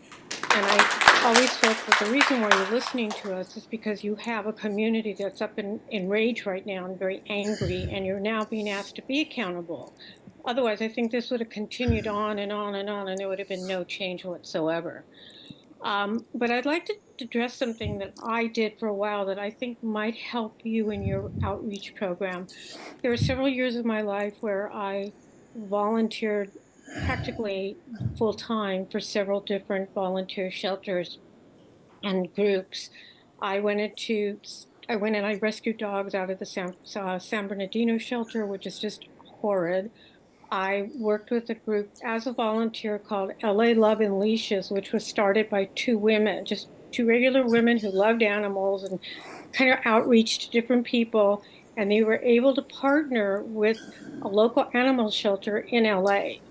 So what they did is they wound up having, I don't know how they, all the logistics, how they did it, but what they did was they got a small storefront that was given to them. Every day, the animal shelter would drop off dogs and cats a certain amount from the shelter that already had been, checked out in terms of their temperament and whatever. As a volunteer, I had to do an entire day volunteer program. All the volunteers at that place had to get information, sign a release form of how to be around the animals, how to treat them, blah, blah, blah. I volunteered there. In the time I volunteered there, which was full time, I was not paid. We started out with several dogs and cats being adopted, and I think as of now, they have over 4,000 animals that have been adopted through this volunteer thing. They dropped it every single day. The shelter would bring the dogs and cats to this space that they rented for the public. They have a really good, very strong presence on social media, Instagram, Facebook. They post every day the animals. So it's a constant thing. I'm on them. I'm always, although I don't volunteer anymore, I'm always looking at the animals and the way they do, and they let you know. The shelter brings the forms. It's as though you're adopting a dog or a cat from the shelter.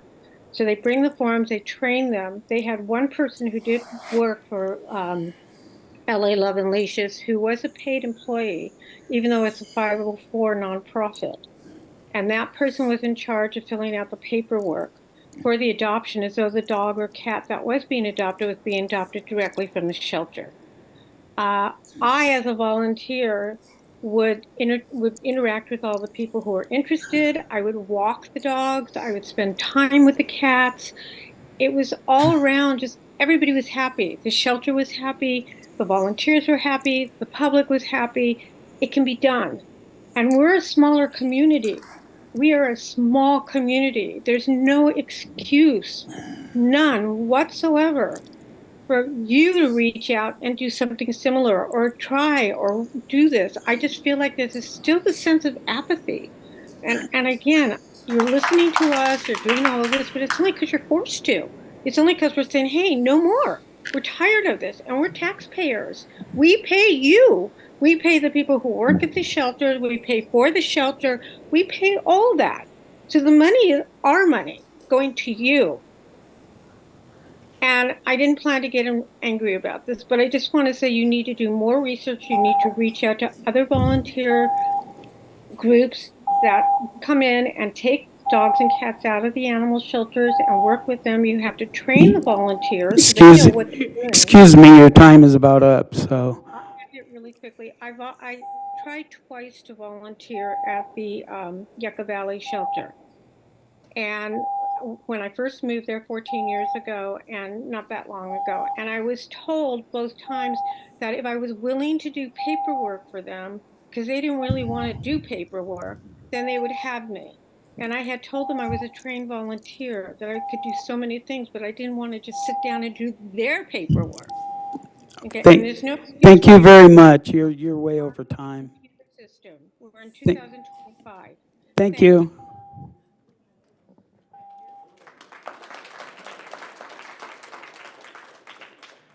Rhonda Duvall.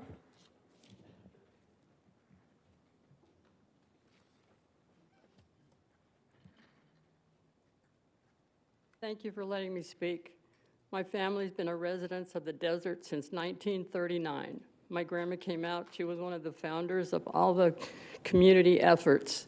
The problem I see is we are a small community, but we have been overrun by the Airbnb community that has no roots in our valley. I've been involved with the rescue down at the Coachella. It's just amazing. You walk in there and it's free for the dog, and that includes chipping the dog, neutering the dog, giving the dog all the vaccinations. They have several days during the year when you do that.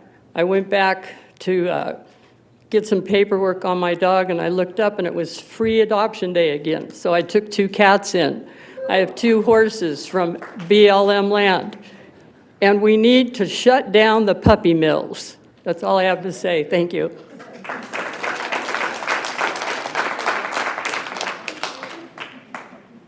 And it looks like we might have more speakers. Kristen Brock. Hi, my name's Kristen Brock. I think overall this is an amazing opportunity for all of us, everybody in this room and beyond, to do something about this, to come together, find solutions. And there are solutions out there, lots of them. Had a lot of thoughts about how we could work with the community probation, broaden the spectrum as far as like who we allow to work, who we allow to volunteer. I heard maybe money is an issue. What's more important, dogs, animals, beings, or humans? humans or money. I think that this is a creative opportunity. When I hear these things, I think solutions, I think hope, I think radical optimism. I think these things are being brought to the forefront, and you can't really address problems if you don't know they're a problem. And I think that this is the community getting involved. So I think this is an amazing opportunity for you guys to do more, even if you have fallen short, even if you have turned a blind eye, even if you haven't always chosen to do the right thing or you haven't done as much as you could. Today is an opportunity to do more. And so is tomorrow, and so is the day after. I don't like fighting with people. I don't like blaming. That doesn't get us anywhere. I like to work together from the top to the bottom to find solutions so that we can all live better lives, quality lives, where the dogs aren't being euthanized, neither are cats, neither are us. We're not in cages. There are ethically sourced jobs, livable housing, all of the above. I see it all as connected.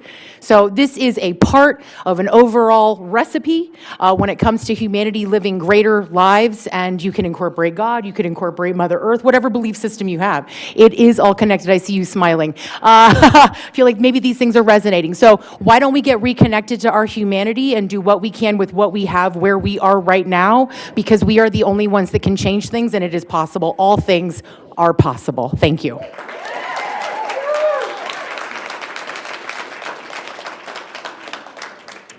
And Lily Feliciano. Hi, thanks for listening to everyone here today.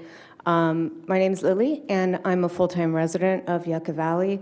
I'm sorry for coming so late to comment. I was actually volunteering at the Thousand Palms Shelter, Riverside County, this afternoon, so otherwise I would have been here earlier. I do volunteer about 20 hours a week on top of a full-time job. I volunteer for Ventura County Animal Services and Riverside County, as well as some small rescue organizations, and I do what I can, when I can, where I can. The only point I really want to make now, because everyone here has already made so many amazing points, is that change requires advocacy, but it also requires will. And in this room, we have both. And beyond this room, we have even more. So if you take into account everything that everyone here has already stated today and the passion, those are not hollow words. There's action behind that passion, because I've seen it, and I myself try to embody it every day in doing what I can do to extend my hand and to help. When I first moved to Yucca Valley 2 years ago, I too drove up to the shelter and said, hey, I'd really love to not drive an hour into Palm Springs and Palm Desert to volunteer. Do you need anybody? And I was met with, some of the same restrictions, and it was pretty heartbreaking, I have to say, because I knew there was a lot I could do there to maybe do a little bit better. So please take into account what the volunteers, the advocates, the citizens, the people, even the people who don't like dogs but just don't like suffering, or cats, what they have to say, and thank you so much.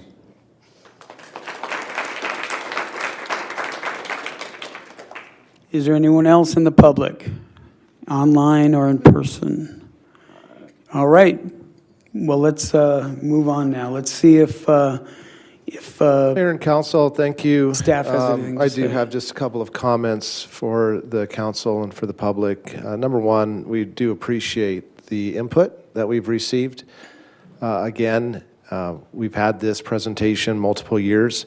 We appreciate the input now that's coming before us, the recommendations that are coming before us. I truly appreciate the offers of industry assistance. I heard that from a number of individuals today. Have that in my list of notes to follow up on with our staff, and we may follow up and take you up on your offers of assistance. I do want to speak just, I struggle a little bit because my background's not in animal care, but I understand and have seen our staff at the animal shelter. And quite frankly, nobody wants to do euthanasia. It almost comes across, and forgive me if this is trite, but it comes across as if the town staff enjoys euthanasia. The reality is that our team, when they evaluate animals and identify which ones have to be put down, often met with tears. When euthanasia occurs, it's met with tears, even from grown men, unfortunately, or fortunately. But what that shows is the reality of the difficulty of that job. And I understand that. So what we are attempting to lay out for the council is we've had a set of parameters that we've been operating under. We have a lot of work that we can do and a lot of improvement that we can make. It will require an investment from the council and from the community in terms of budget, resources, and additional input and participation from the community. So if you think through our adoption rate and how we can begin to move that forward, Shane talked a lot about rescue groups. We have in Yucca Valley a population of 21,500 that hasn't changed for about 10 years. Same population. That means we have about 9,700 homes, roughly. How many individual areas can we continue to push adoptions? I don't know what that right answer is. I know that we need to do better, and we're committed to doing better, for sure. But some of that may be a result of our rural area and the challenges that we have to maybe look at other rural areas and see what lessons they've learned to be able to increase that adoption rate. I'm hopeful that we can continue to move the needle in that direction. And lastly, council, is the role of the public shelter is quite a bit different as an open admission shelter. And one of the challenges that we have, quite frankly, is the door never closes. So we continue to have animal intake each and every day. Every day, the animals continue to come in. And one of our goals is to continue that community education so that we can encourage responsible pet ownership and overbreeding that may occur. So these are things that we're working on. These are the steps that we've outlined in your report. We're committed to moving those forward. Our goal at your next council meeting is to take the items that we've identified, begin to prioritize them for the council, begin to identify what it will take both in terms of resources and time to move those forward, and that's what you can expect at your next meeting in May. Thank you so much. Okay, so let's take it back to council. I'd actually like to start, if I could, and I want to say I'm an animal lover and an animal rescuer of many different types of animals. Thank you. I've been involved with Best Friends, and I think I mentioned at the last meeting, I've been a couple times to Kanab. They have a hotel there for dogs that's really incredible. The floor is rubber, and they have built-in dog beds underneath the human beds. You pull out the drawer. And they have a dog park there. It's really incredible. But I am an animal lover, and the first time I heard of this was from Susan Herring, the first, what do you call it? Just the first, the first public input, the first email I got, I guess I should say, sorry. But that was in the fall. So I had some communication with Susan, and I'm glad it's moved along to where it has now. And I'm really glad that everybody was here and everybody was able to speak. And most people were very respectful, and I really appreciate that. And I want to say I'm really happy that the town is moving forward. I mean, we can always look back and say, well, why wasn't I emailed from anybody in the community 4 years ago or 3 years ago or 2 years ago?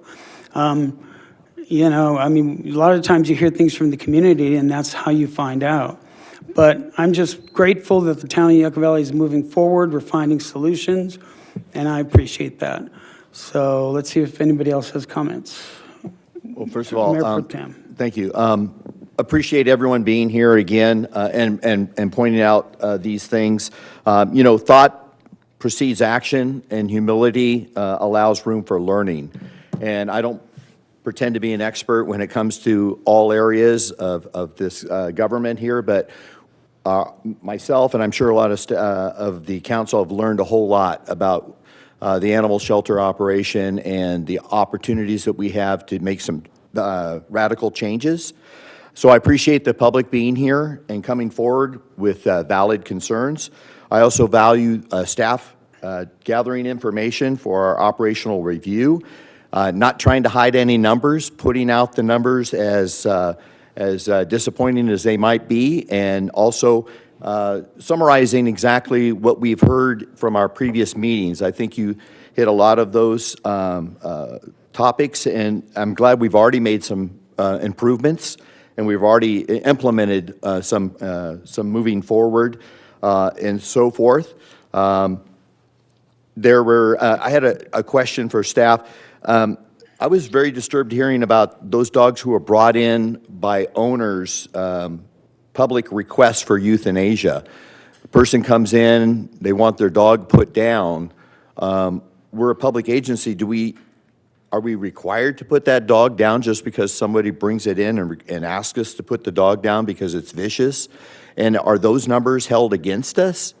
And then the other numbers on euthanasia, what if our field representative has to go out in the field when a couple of us council members were heading to a meeting in Victorville, somebody had hit in the Lucerne Valley area, had hit a shepherd that was terribly injured on the side of the road. We stopped to see what was going on. The dog was being tended to, but very, very badly hurt. And we called animal control to get somebody out there. But is that number on going out to the field where they have to put the animal down because it's suffering, is that held against us on our numbers as well? So that was a couple of the questions I had. On your first question, no, it's not a requirement. Staff still evaluates the condition of the dog. What the town has to be cognizant of is the report, the written report, or the verbal report that's written down by staff provided by the owner is a public record. Yes. If we adopt out a dog that was identified by a previous owner as vicious, and we adopt that dog out and it bites a member of the family or injures someone, they will be back to talk to us in one fashion, form, or another. Right. And so that has to be taken into consideration. But the answer to your question is no. It is not a requirement. It has to be a very carefully made decision. But we have to accept that dog. I mean, like if I had to put down an animal, I would go to my veterinarian. I would have it done humanely. We assist in that effort. We have a fee for that effort if someone brings an animal to us for that purpose. Okay. On your edge of the road issue, agencies classify that into a different category than euthanasia, so it's not part of the euthanasia rate.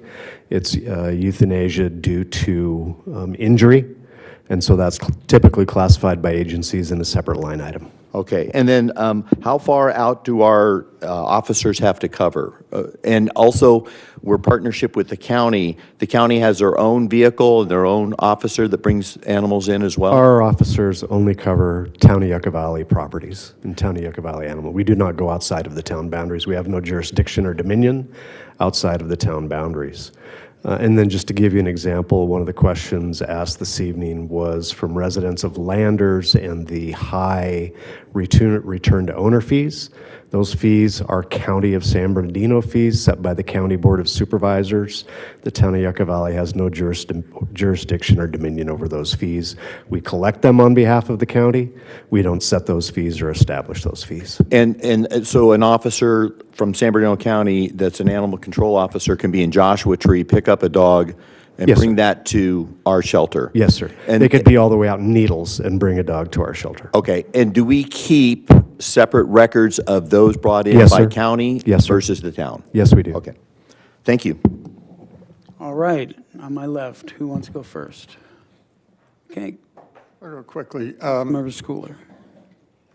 A couple of questions came to mind. The county, to follow up on Councilmember Abel's comments there, the county does provide animal control officers out in the county areas. Does that ever translate to staffing at the shelter or any kind of assistance there? No, sir. The county animal control officers are field officers only.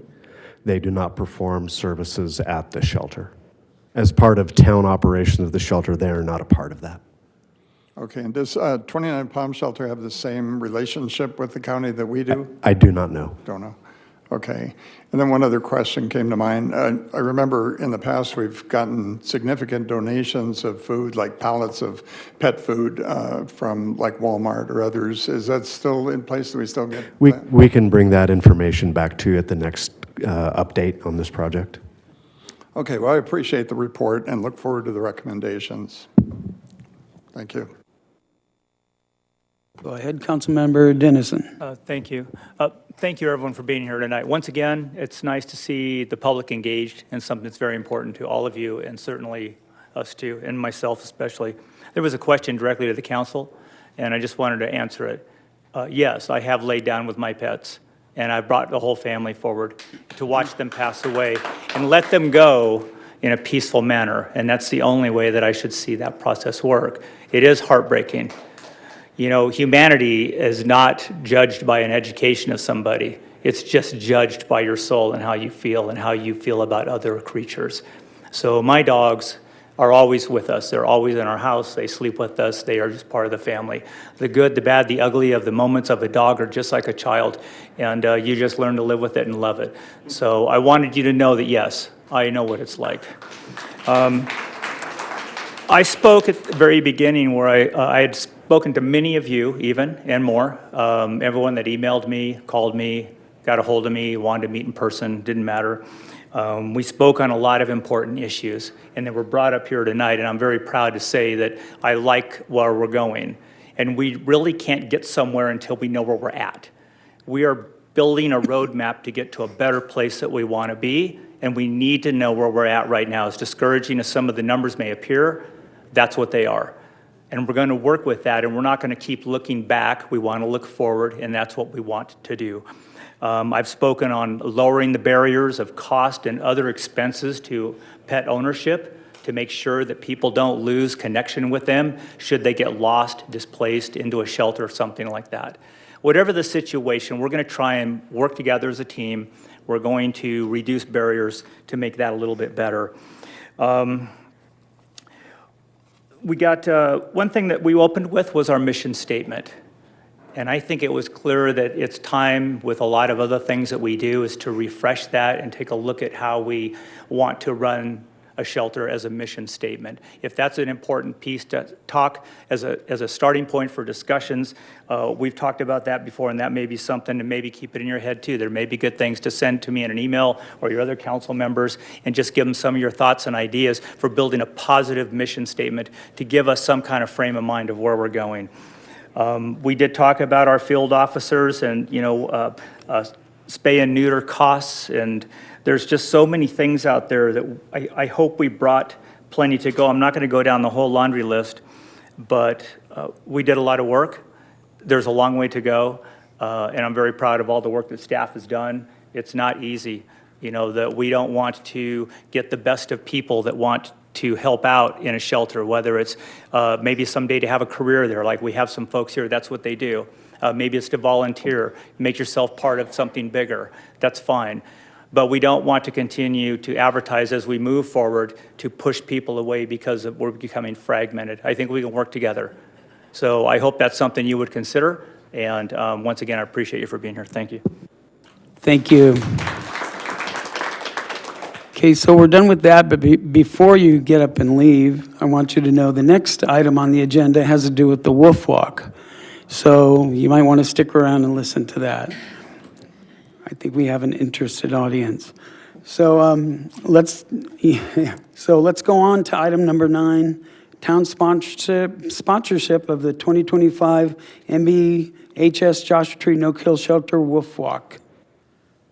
Yes, Mayor and Council, this item is the town sponsorship of the 2025 Bronco Basin Humane Society Joshua Tree No-Kill Shelter Wolf Walk event. The recommendation is to approve the town sponsorship of the 2025 fundraising event through in-kind support, including waiver of fees for facility use, equipment use, and staff hours in the amount of $1,566.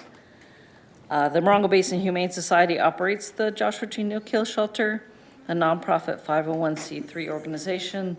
The shelter is committed to caring for and arranging for the adoption of animals in need, advancing the reduction of homeless animal population through spay and neutering, and encouraging the humane treatment, and extended life of animals in our community. So town partnership in events such as this provides opportunities for the town to work with and support other agencies providing animal adoption opportunities. The Joshua Tree No-Kill Shelter has requested facility use of Essig Park and event accoutrements for their annual fundraiser, the Woof Walk, on May 3rd. The event takes place from 10 to 3 and features the Woof Walk Pet Parade, vendor booths, entertainment, auction, raffles, adoption services, and more. The event serves as the organization's primary annual fundraiser and is in its 11th year. Of course, the rental and use of public facilities is regulated by the town's adopted facility use policy and the incorporated fee schedule adopted by the council. Through the policy, discounted rates are provided to residents and nonprofit organizations. However, the town may wish to serve as a sponsor for the event and issue a full waiver for the facility use fees and equipment as an in-kind donation. Sponsorship information is included in the staff report. In addition to town sponsorship through in-kind support, the No-Kill Shelter offers the opportunity to be recognized at the event through various cash sponsorships as well. Should the town council wish to sponsor the event, the recommendation is to waive the entirety of the permit costs outlined. Event information is attached to the staff report for reference, and I do know that he spoke earlier, the co-president, Glenn Harris, is also present this evening, should you have any questions. And that concludes the staff report. Happy to answer any questions following public comment. Thank you, Susan. Let's take it to the public. Let's see if there's anyone in the public that would like to speak, and I think Glenn's kind of waiting, so how about Glenn?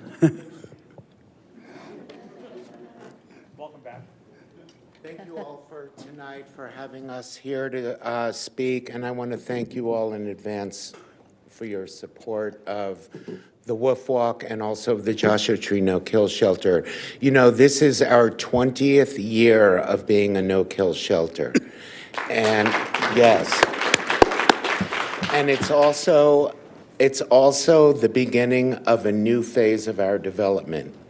We are now in the pre-production phases of getting our first 2 new kennel buildings, which we are expected to be up and in the ground and operational by early summer of this year. Yeah. And, you know, that's so exciting. We have a new executive director who is just taking us to a whole new plateau. And part of our immediate goal, because like someone said earlier, as far as I'm concerned, as far as we're concerned, the sky's the limit. And one of our immediate goals, and I believe I've talked to Councilman Dennison about it, and others, we really are looking to form a basin-wide animal allegiance and alliance, because all of our groups, all of our organizations, we all bring different things to the plate, and we all serve different purposes, yet we all share a common goal. And that common goal is animal care and advocacy. It's such a hard word. You know, so I know that together we are stronger, and together we can work together to really create the world up here that our poor innocent animals really deserve. And we can do it, and we have the ability, we have the manpower, we have the experience, and God knows we have the passion to get it done. So I want to thank all of you for your support, and I really look forward to working more personally and professionally with all of you to really make the changes that we really need for our animals. So thank you in advance, and good luck. Thank you, Glenn. Hey, Glenn. Hey, Glenn, before you sit down, can you expand upon, I believe you got some donation or monies through the county to help expand the facility, and your ability in the no-kill shelter is going to expand. What is your number now, and could it expand to? With the addition of our 2 new buildings, we will be able to immediately double our occupancy. We are now able to take in about 45 animals, give or take, which includes dogs and cats. And with our new facilities, we'll immediately have the ability to double that to just shy of 90. And one of our 2 new buildings will be a quarantine building, because that helps facilitate the whole process. Because when animals come in, you don't know if they're sick, you don't know what the deal is. But now we will be able to take those animals and immediately put them into quarantine for the right amount of time to do the blood work, to do the testings, and to be able to take care of them. And I also want to say thank you for calling me back. We are completely privately funded. And as a nonprofit, that's how we get to stay a no-kill shelter. And I will just let everyone know we will always be a no-kill shelter as long as I'm alive. And being privately funded, we are always fundraising. And Supervisor Rao, a few years ago, did take discretionary funds of a couple $100,000 and put it into the pot. And we've raised additional funds so that we are all set and the money is in the bank to complete phase 1. And right after Wolf Walk, we are going to embark onto another big capital campaign, because we have big plans for phase 2, phase 3, and onward. So we appreciate everyone's support. So thank you. If there's any other Thank you. Is there anyone else has a question for Glenn? Anybody here? Okay. Thank you. All right, thanks, Glenn. Is there anyone else? Anyone else in the public that would like to comment on this item? Yes, come on up. Thanks, Donna. Well, first of all, I want to thank Glenn for taking all of the things that I wanted to say. I want to recognize that, yes, we're the Morongo Basin Humane Society. We live in Joshua Tree. We're your next door neighbors. And I think it is so important that people know and understand that the town of Yucca Valley is willing to consider making a very impressive donation to us by letting us use, well, I hope you vote to let us use Essig Park. Not only are we located in Joshua Tree, but as Glenn said, our goal is to eventually have a whole high desert animal alliance so that we all work together, large shelters, small shelters, independents, because we all have a mission and a caring and a job to do, and we can help each other. We can help each other be successful. And I know that we have taken a number of dogs from the Yucca Valley shelter and have moved them over to the Joshua Tree shelter. In fact, my new dog, I've had this animal for three weeks. And originally, she was at the Yucca shelter. She was moved to the Joshua Tree no-kill shelter. She was terrified when she came on board. And so she's a big dog. I wanted a smaller dog. She's a big dog, and now that we've been feeding her, she's up to 65 pounds, and you can't see her ribs and her spine anymore. But we work together. We want to be... we want to help each other, and we want to help Yucca Valley. We want to help 29 Palms, and we want you guys to help us too. So we really appreciate your consideration of this in-kind donation. We will take good care of the park. We're going to have a fabulous day. We're going to make a lot of money. I'm optimistic, and we did get approval from the county to change our classification. The county had us limited to a max of 50 dogs and cats, and the county changed it to a maximum of 85 to 90. So we really have big growth plans. We have a great future ahead of us. We have a great future ahead of us together, working as a team and working on behalf of the animals of this great community. Thank you very much. Thank you, Donna. Anyone else in the public? All right, let's bring it back to council. Oh, is there somebody in the back?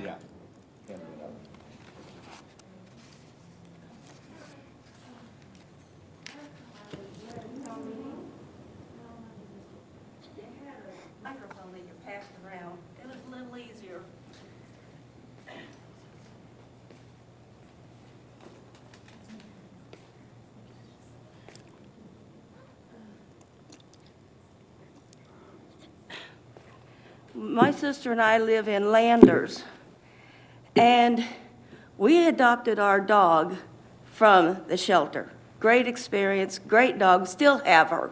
She's about 8 or 9 years old now.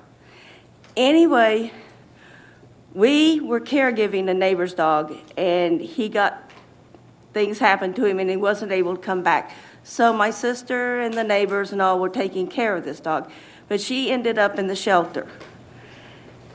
We hadn't been to the shelter for years. There was no need to, because we had the dog we wanted and the cats and everything. And we went to the shelter to pick her up. We got a very frosty, even from people that we knew from years back, we got a very frosty welcome. We couldn't understand it because we were treated not really badly, but not welcomed, even with people that we knew and the people that we got the dog that we liked from them. So afterwards, we were talking to some other people in the community and told them our experience, and we couldn't understand it. And she said, well, that's because people from Landers are not allowed to use the shelter anymore. She said that people from Landers, we'd always used the shelter. If we had a dog that was lost or something, we turned it in there. And she said, you're not allowed to do that anymore. You're not allowed to go to the shelter anymore. And that was just shocking to me because we had always used that shelter, donated things to that shelter. When we had dogs that passed away and we don't have big dogs anymore because my sister and I can't handle them, we just have small dogs now. And so we donated our big dog supplies to them. And I just want to know if people from Landers are not welcome at the shelter. I don't know. And now I'm seeing that people are dumping animals. And we have a cat that my sister and I have put nearly $1,000 into, a sick cat that was dumped on us. Lovely cat. And we just love her and everything. And she is slowly getting better.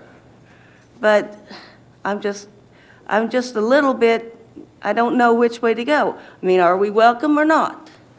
So that was my question. Thank you very much. Anyone else in the public? Would you like to comment on the no-kill shelter? Okay, let's bring it back to the council. So let's see. Let's start with the Mayor Pro Tem. Oh, thank you. Well, ma'am, yes, you are welcome, and I'm sorry you had a bad experience. That's one of the issues that we're looking into. As far as this opportunity to be a sponsor, I think it's fantastic. I think it also helps showcase our wonderful Essex Park, animal park, and an ability to showcase that, and then maybe encourage other communities to build their own park for animals as well. As you know, our design is to separate small dogs from large dogs to make it as safe as possible and so forth. So I take my dog up to the dog park from time to time, have a great experience meeting a lot of dog owners, and I think it'd be great to be able to sponsor that event. The Wolf Walk is well known, very well publicized, very well attended in Pioneer Town for a number of years. And I think it's an honor that we get the opportunity to host right here in our own town, since we do have a wonderful dog park and beautiful views in that Essex Park. So I'm sure it'll be a wonderful fundraiser. Again, what was talked about as far as the the Morongo Bay, the no-kill shelter in Joshua Tree is that they do desperately need additional funding because the donations that they have now or the monies that they received is only for phase one. And to fully build out the vision will take a lot of hard work and fundraising. So if we can help get that going, I'm all in forward of full sponsorship. All right, any other comments? Councilmember Dennison. Thank you, Mayor. So thank you, Glenn, for bringing us up to speed a little bit on the process and the build of the new shelter location. That's going to be great, of almost doubling your capacity. So another great step forward for the no-kill shelter. And Donna, it sounds like Ava's working her way into your house very well, in your heart, and eating all her food like she should. So very good. I've seen a few photographs of the things that she's decided there's more pieces on the inside that need to be outside. Yeah, so I just want to say that sponsorships are very important. I'm very, very proud to be able to help with this mission. And one, I say this all the time, have a gathering place. You know, socializing is a very important part of our community, is to have that sense of community and socializing, but dogs need that too. And I think the Wolf Walk is a perfect way for dogs from all different areas to get together, socialize, and let them have a good time and show off their stuff too. But it is a fundraiser. And so I would wholly support the idea that we have today to help them with offsetting the costs. But also, for many of you out there, some of the sponsorships are a little high. Some are well within the reach of many. So I would urge you to be a sponsor. There's all kinds all the way, I believe, from the red ribbon all the way up to best to show. If it is too much, get a few of your friends together, 5 or 10 friends, and have them throw in a little bit and become a sponsor. It's okay to have a neighborhood team and see if we can't make a real mark in the town of Yucca Valley at the Wolf Walk 25. Thank you. Councilmember Schooler.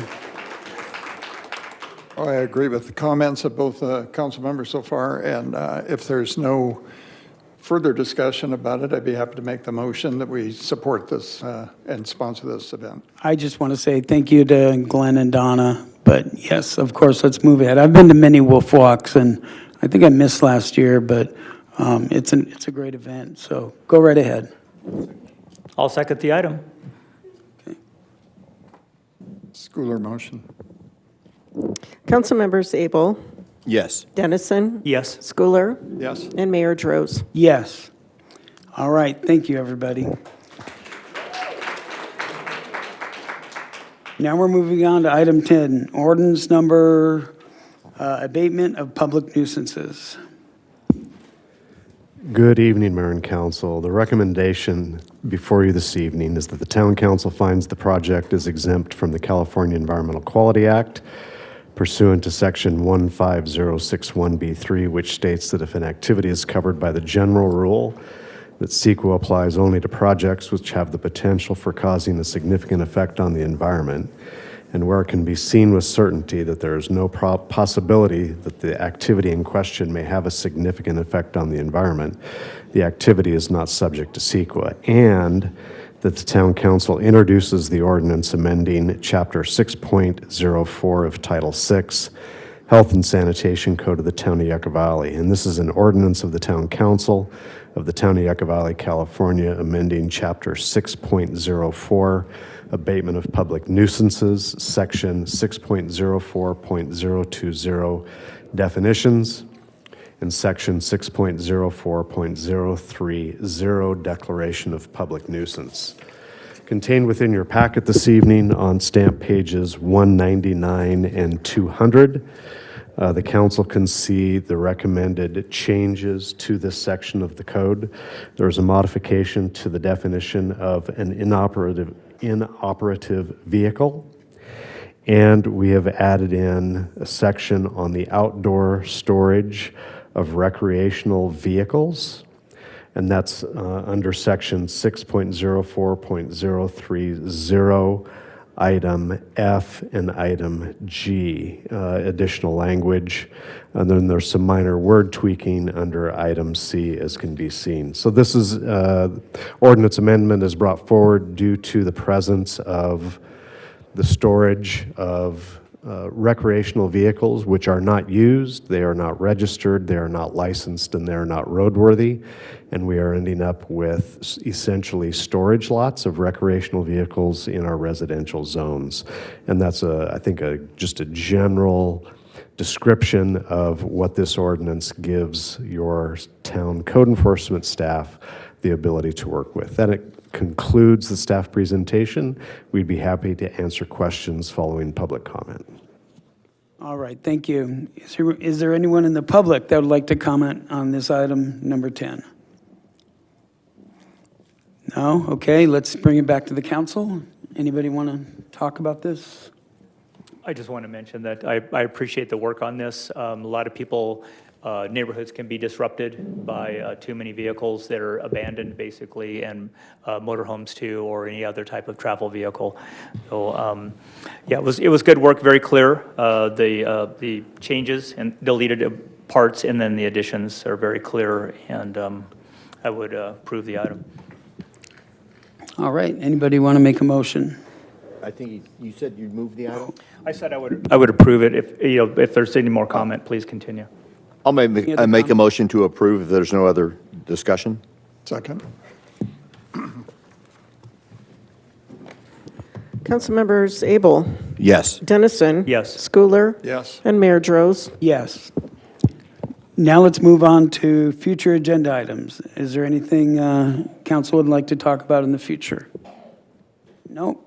Okay, let's move on to public comment. So I'll read this.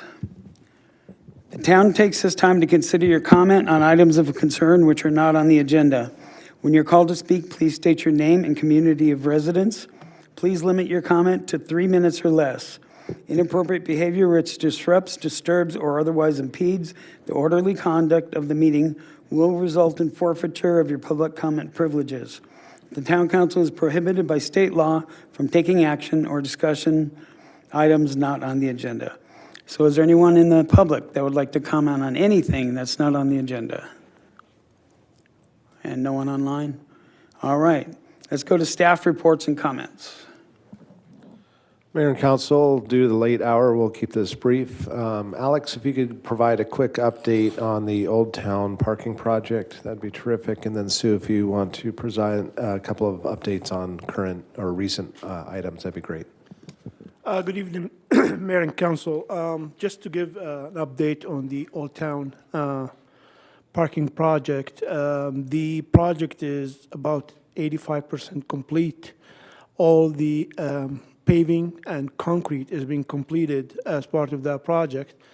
The only thing that left is for the some landscaping to be done, and of course the installation of one light that was damaged by a cement truck, and of course installation of the AV charging stations for that project. Unfortunately, these things cannot be done until electricity is turned on. And the date that we got from Edison to turn on the electricity is April 22nd. We are trying to expedite this with Edison, hopefully that we can do that. But the initial date that was given to us today is April 22nd for them to turn on the electricity. And the contractor need about 2 to 3 weeks to finish the other things that he needs to finish, because we cannot plant any of these plants without irrigation. And the irrigation is depending on the clock that we install, and that is needs electricity to make it work at this point of time. So that is the update on this project. I'll be more than happy to answer any questions. So Alex, just in general, the current target date for completion of the project is when? I'm going to be conservative, say end of May. If that is, yeah, the end of May will be completely complete. Hopefully earlier, but we'll say the end of May as of now.